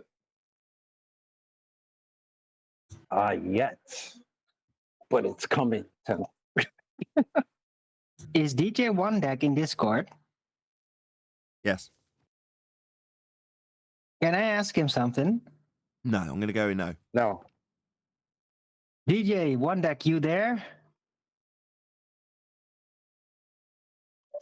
Yeah, in a minute, mate. Yeah. All right, right. Yeah. Were you that? Was that you in my chat this morning that I actually banned because it seemed like a fake you, or was that really you? You banned me. Ah, well, since you don't know, I take it. But that was a question. He was saying, "You banned me?" Question mark. I was on your show before for a little bit. I said hello to you and introduced myself. Well, he Didn't can't realise be you real banned me. because no DJ only has one deck. No, but I did it because his account was only like 2 months old, so I thought this is just a sock pretending to be him. But No, was it that me. really? I was in there. That's not true. You can be an iPod with. You can be a DJ with one iPod. No, but I said that just for the record. Oh, just for the record. All you have to do is ask him. Hey, Aaron, all you have to do is ask him to tell a poem. What? Poem. I just want to straight answer. Was that you in my chat this morning or not, DJ One Deck? Yes, I was, Arwin. All right, I'll unban you then. Next time, don't be so weird and like spam out a poem or something, so I know it's you. Spam out a poem. Don't be so weird, like Arwin. Actually, Don't do that. You know what the thing is, Arwin? Arwin, do you know what the thing is? I actually introduced myself with a little short poem. This morning? I must have missed that part. Gotta be snooze I you lose, know mate. DJ One Deck. I know you have a lot of awesome poetry here. I just wasn't sure it was actually you and not a troll pretending to be you because I'm kind of getting zerged by trolls recently. So No, I was in there, mate. I said hello to you and everybody. I introduced myself with a little short poem, and I was in there about 15-20 minutes. So it was me. The reason my the One Deck thing has changed because I had a lot of trouble with my YouTube. It crashed or something, so I had to just open a new account, and there's not much on there, so it seems like a new one. Ah, okay. Well, thank you for elaborating. Now I know. And I'm not a troll. Knowing is half the battle. Why did you ban him, Alan? Because I was getting zerged by trolls, and I thought it was I just banned somebody. He immediately popped up. I usually assume that's the new sock account with the new act because that literally happens. So what is the word you just used? Zerged? You used it twice. What is the word? Zerged? That's from StarCraft. I had a feeling. I was like, I've heard that before. Zerg. That's like getting overwhelmed with numbers. Oh my god! So it's like zombies zerg you too. They basically just go. I used to play StarCraft. I remember. Right. Well, it's That's like why I had to ask. Terminology zerging. I don't know. I don't know any other more official terminology. This is so interesting. Can we get on with Dr. Becky, please? Okay. I'm sure Nathan's getting Decades in the making that people declare, wasn't even possible as well decades ago. It's a true proof of concept that we can do this as well, and we can actually detect this background signal of gravitational waves. Because I really enjoyed this analogy from Katie Mack. Oh, I see. Just a baseless assertion. A signal from waves. Wait, what? She sounded like she was trying to convince herself just now. That was weird. She's just throwing out phrases, and they don't really seem to match all that much. So it seems like she's more painting with the astrophysics language than that she's actually making cohesive sentences with them at this point. On Twitter, she said the Earth is a ship on a cosmic sea, and every once in a while we're hit by a big wave and we know something went by. But now, for the first time, we can start to see the choppiness of the entire ocean, and we're learning what else lives in our sea. Oh my God. Whales live there, and sharks and jellyfish. Now, the evidence they have comes from the fact that this background hum or this background signal causes correlations in your pulsar timing array data. Specifically, something known as the Hellingsdown. Sounds like he's gonna be. Correlation, which essentially says that if you pick any pair of pulsars in your array and there's been a gravitational wave that's passed between them. How'd you know that? Then the delay caused by that gravitational wave to the time that the pulses arrive. This isn't affirming the consequent fallacy. That delay should be correlated with the distance between your pulsars. So let's look at the data. I'm showing the nanograv data here, not for any particular reason, except for the fact that the plots are neater, and I enjoy that. And we've got two ways of representing the correlations that you'd expect. On the left-hand side, we've got what's known as the power spectrum. So the correlation in the data is shown by the blue line, and the sort of shaded region around it is your uncertainty. And then if there's What? the Hellingsdown correlation, you'd expect that line to fall in the gaps of the grey violin points. So the blue line goes through those gaps, and that's the evidence for the gravitational wave background. Who was asking for evidence of the gravity? There it is. You heard it first here. Yeah, but what is it though? This is how she knows it is there, but what is it? Well, they took this data. This is her proof. They took this data and they made all those animations with it, of course. They've already proven, Arwen. What? But Arwen, they've already told you. They don't have to tell you what it is, right? They just tell you how it acts. They don't need to tell you what it is and what's acting how it acts. They just tell you how it acts, whatever it is. And how they know it's there. Like They don't tell you what it is, though. Yeah, but it's kind of like entropy, except for they're not calling it entropy. It's like, we don't know how entropy happens. We don't know the cause of it. We can just say, describe the effects. Just a hijacking of entropy, that's all they're at. And they've extended it out into their models, universe. All that's going on there. But that's cool, because that's something we could actually observe. When they make something up and then tell you, well, we don't know what it is that we just made up, but we can tell you how it acts. But look at the starting point. They have an effect in the real world to ascribe things to. But this gravitational wave, I don't know what to ascribe it to in the real world. What is it? Yeah, but the starting point is Newton's apple. Right? That's what they started with, Newton's apple. And then when they threw all that out the window because they needed to get away from it, right, the whole mass attracting mass, their next thing was during a solar eclipse, the curving of space and time during a solar eclipse, where a star that should have been behind the sun, I don't know if the sun has a behind, right? If there is such a thing as behind the sun, I don't even know that, right? That should have been behind the sun within their belief was actually out of place, kind of like refraction. But anyway, let's not talk about that. That's due to the curving of space-time. So they have another... That's a great okie doke, though, Brian. Yeah, took that observation and turned that into scientific experimentation, validation for that. They observed something, and the observation was they went from observation to observation, and they call that proof.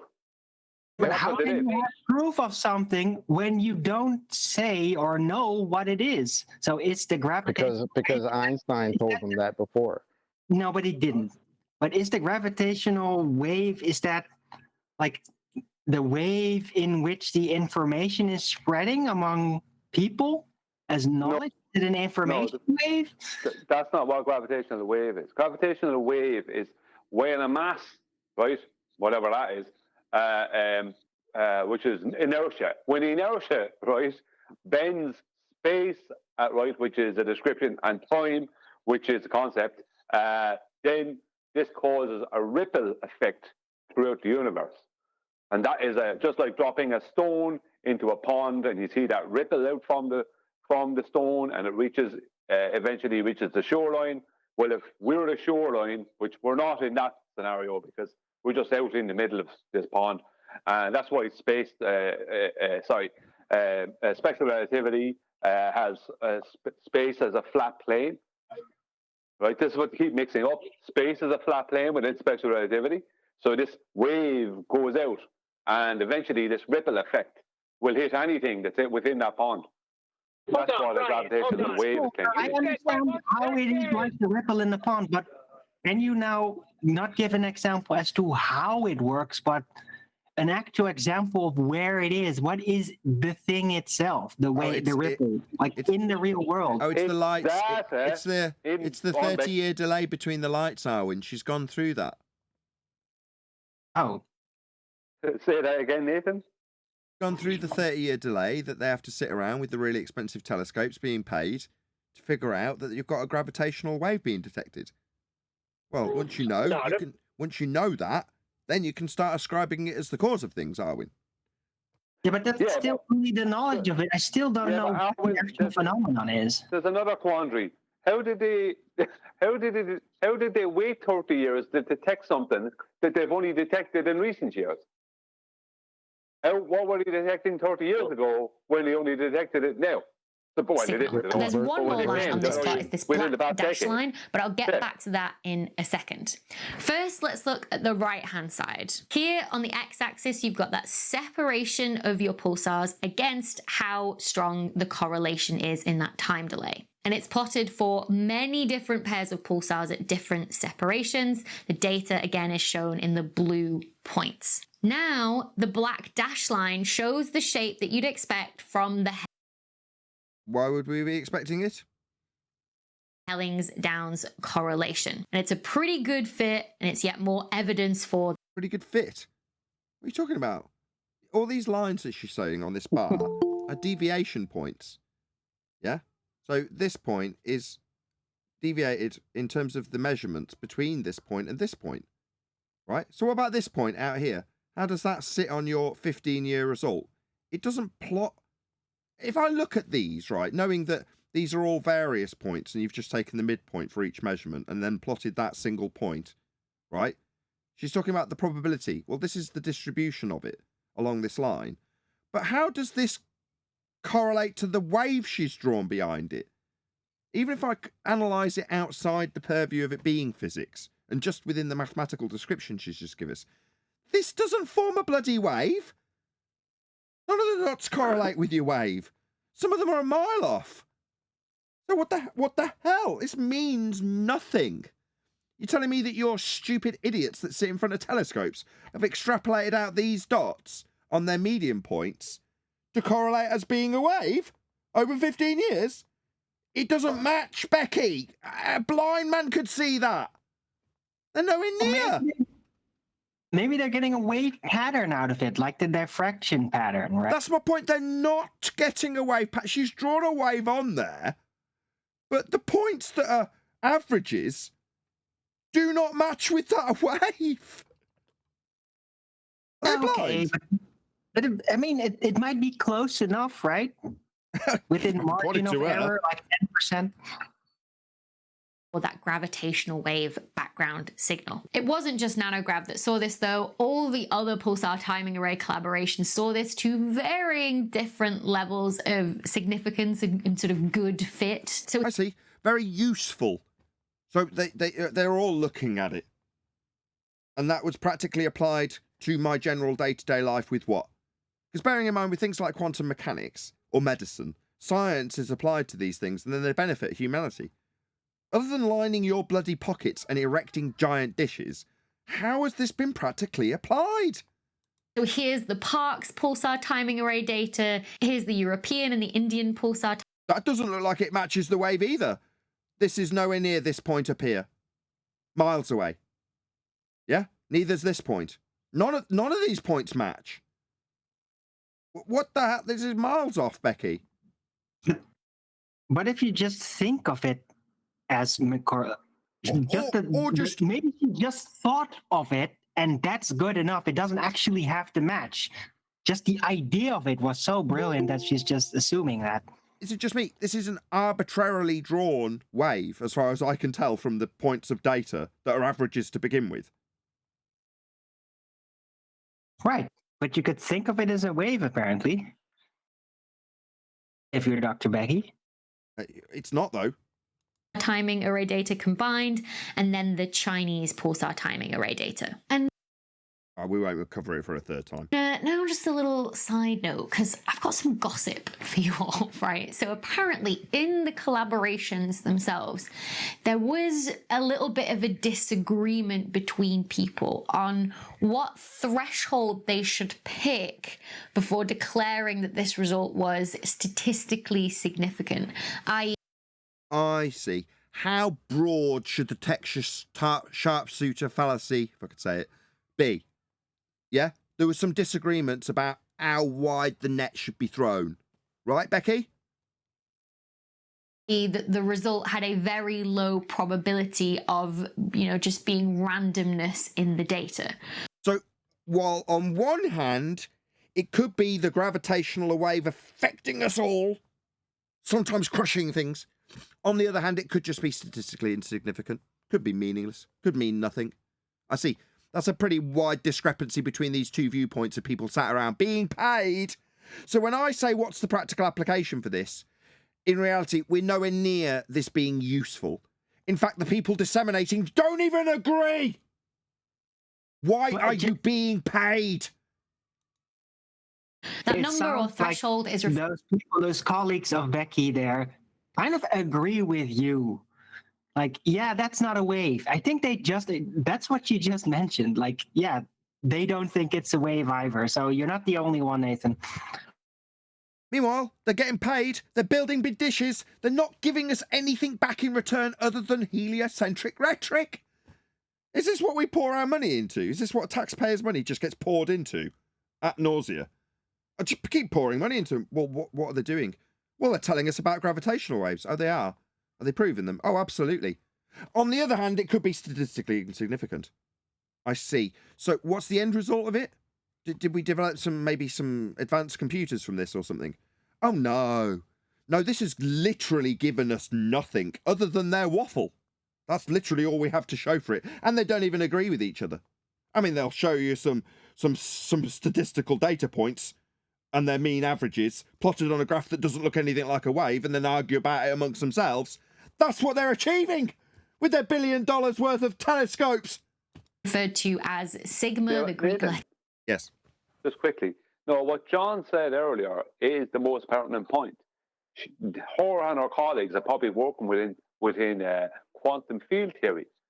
Now, within that, special relativity may or may not be a horizontal plane. There's a reason why Einstein called them gravitational waves, and that is because special relativity describes space, their universe, as a flat plane that is intersected by masses curving the fabric of space and time, kind of thing.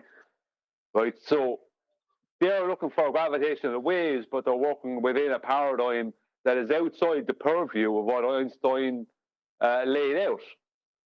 So that they can call anything a wave because they may not even be describing what they call their universe as a flat plane, like in special relativity. That's why he said gravitational waves, because it's like you're dropping a mass into, let's say, space-time, which would be a flat plane. Special relativity causes a ripple effect or a wave caused by that. So God knows what the hell even did. Like, God knows what paradigm they're after making up, because they don't know now. They're going completely off the tracks, haven't they? They're a truck on wheels. What? When you describe dropping a pebble into a lake, yeah, we see that. Where do we see that in space-time? But the point that you missed the point astronomy. Go on, talk about yourselves for a minute. I've got something that's just come up. Are you saying He it's said okay to talk? Yeah, he said talk among ourselves. Okay, yeah. Neil, What am I missing, Brian? you're missing the point that, like, what the purview they're working in now, because it's quantum field theory, right, is so far away, might be so far away from what Einstein originally laid out that they may not even be seeing their universe as a flat plane. You know what I mean? So that description might. So they're trying to make things into being waves when they're not even what would be a wave. If you understand what I mean, it is. Yeah, I got it. Well, at least the they're actually Chinese. screwed up. At least the Chinese. Yeah, at least the Chinese haven't got a total waste of money. They can use that for a giant walk. They got so many billions of people to feed. So what are they going to do? Throw it at a giant rabbit? Yeah, I'm gonna post some pictures of Master B. I mean, it could be used as a giant walk. I mean, it's fantastic. At least they have a secondary purpose for that radio telescope. Where do you think they cook their space lettuce, man? No, you got a point there. What is a walk anyway? What is a walk? Noodles. Yes, what is a walk? You don't know what a walk is.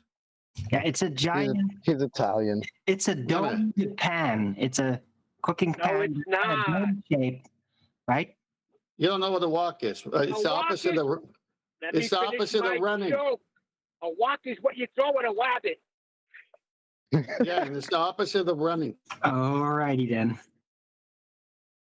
Don't know what a walk is. He was trying to make a pun. So. What do you think I was trying to do?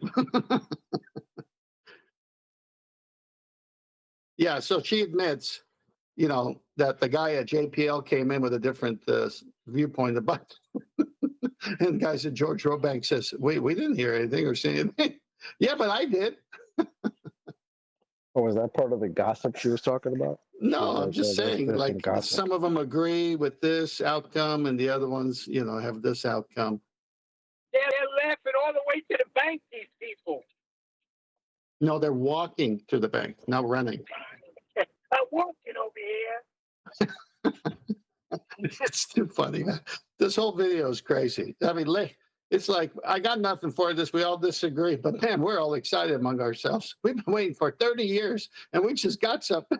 Do you think they Well, really they worked. They did science every day, checking their email.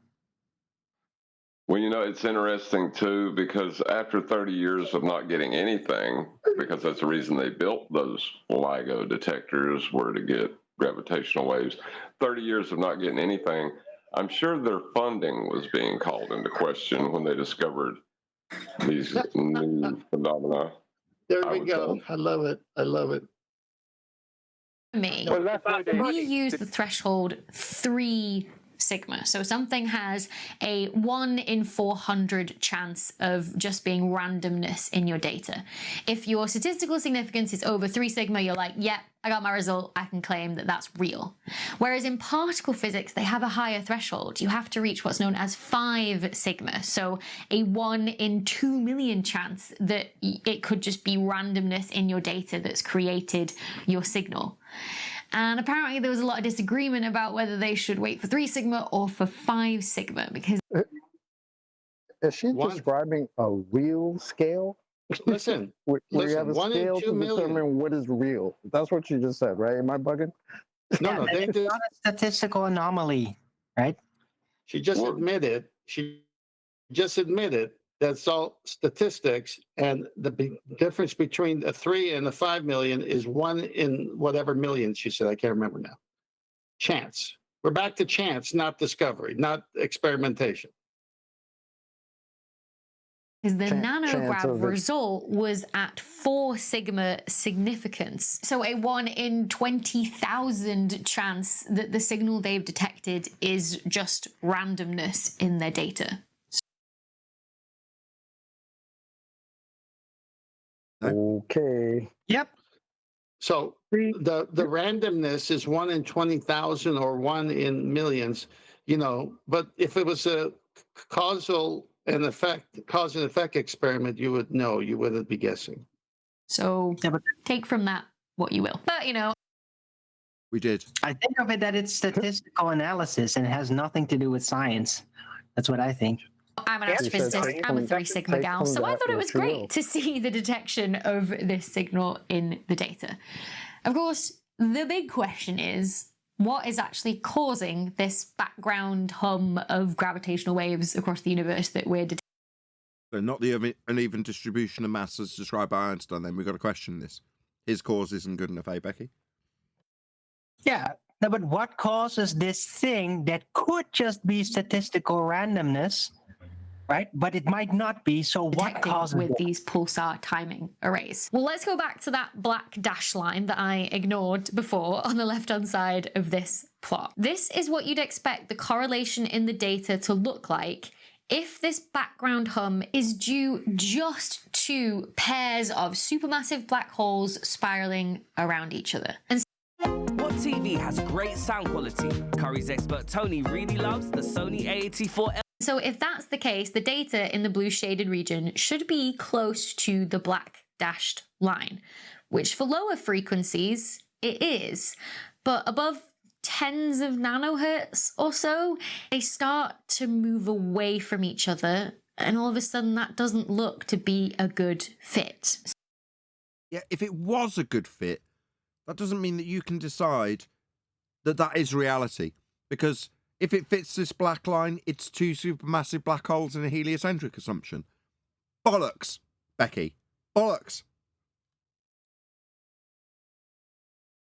So what is going on here? Why did all the, big media outlets report it as most likely to be these supermassive black holes orbiting each other? Well, we know that there is a supermassive black hole at the center of every galaxy, and we know that galaxies merge together, and that process is very common. So pairs of supermassive black holes should also be common, especially after these galaxy mergers. Although we actually don't know if it's possible for the supermassive black holes. Okay, What the hell, man? No, we know. So presupposition, we know this. So now that we can make up the rest of the stuff because we know this, but you haven't even proved what we know. Just like, yeah, Earth is a sphere. Can you show us the radius value? No, we just assume it, but then we could start saying everything else. Thank you. That's what I was about to say. Thank you. I know that if I make up a character named Goku and I make up a character named Vegeta, I can have those two characters fuse into one character. Right? That's how that works. That's what she said. Right. Well, I know exactly how gravitational wave fits into all these things that you've described, but I still don't know what it actually is. As far actually merge, because we don't know of any process that can cause them to lose enough of the rotational energy that's keeping them in orbit around each other to actually shrink. I just found it funny. Their distance and merge. We know of a process that can do it when they're quite far apart still, but when they get to within a distance of around about 3 light years or so, we don't know of any process that the supermassive black holes could actually lose energy to eventually merge. I'm losing the will to live. So am I. Thank you, Chewie. I feel the same way. Why are you still going through this? Because it's important. She knows all these things exist, and now she's trying to match how it actually works. And it turns out that it doesn't actually work, even though she already knows that all of these things exist. So thank you, Chewie. That's why, if you notice, as much as the loquacious as I am, I've been mighty quiet through this whole 2 hours. I don't get involved with this. I don't get involved with this bull crap, man. Well, your solidity is noted. Can we finish, Dr. Becky? She was finished at the 2nd minute mark. She was, but let's really finish it. Oh, she was finished when she started. She was finished on the very first sentence. She said, speed of light. That was the end of that. Then we can't review if you have anything that, from the their hope is there'll side. be better constraints and better statistics on fitting these models to the data. You'd hopefully be able to confirm that gravitational wave background signal at much higher confidence, so go over that 5 sigma threshold level that we talked about before, and do more tests to determine what. She's hoping she can confirm what she says is your reality with a greater degree of certitude. Hopefully, if we can get a bit of a better statistical analysis, I can say with better certitude what your reality is. That's right. Scenario explains this gravitational wave signal best. So why this is such a big deal and why us astrophysicists are so excited is because this really does open the door to a whole new realm of studies, a new way of studying the universe. And not only that, but hopefully being able to study a part of the universe's history that we've never been able to before. Those first few seconds. Based on heliocentric timings, orbital motions, Huygens' assumption of Venus having the same R value as Earth. Me being interrupted while I say this.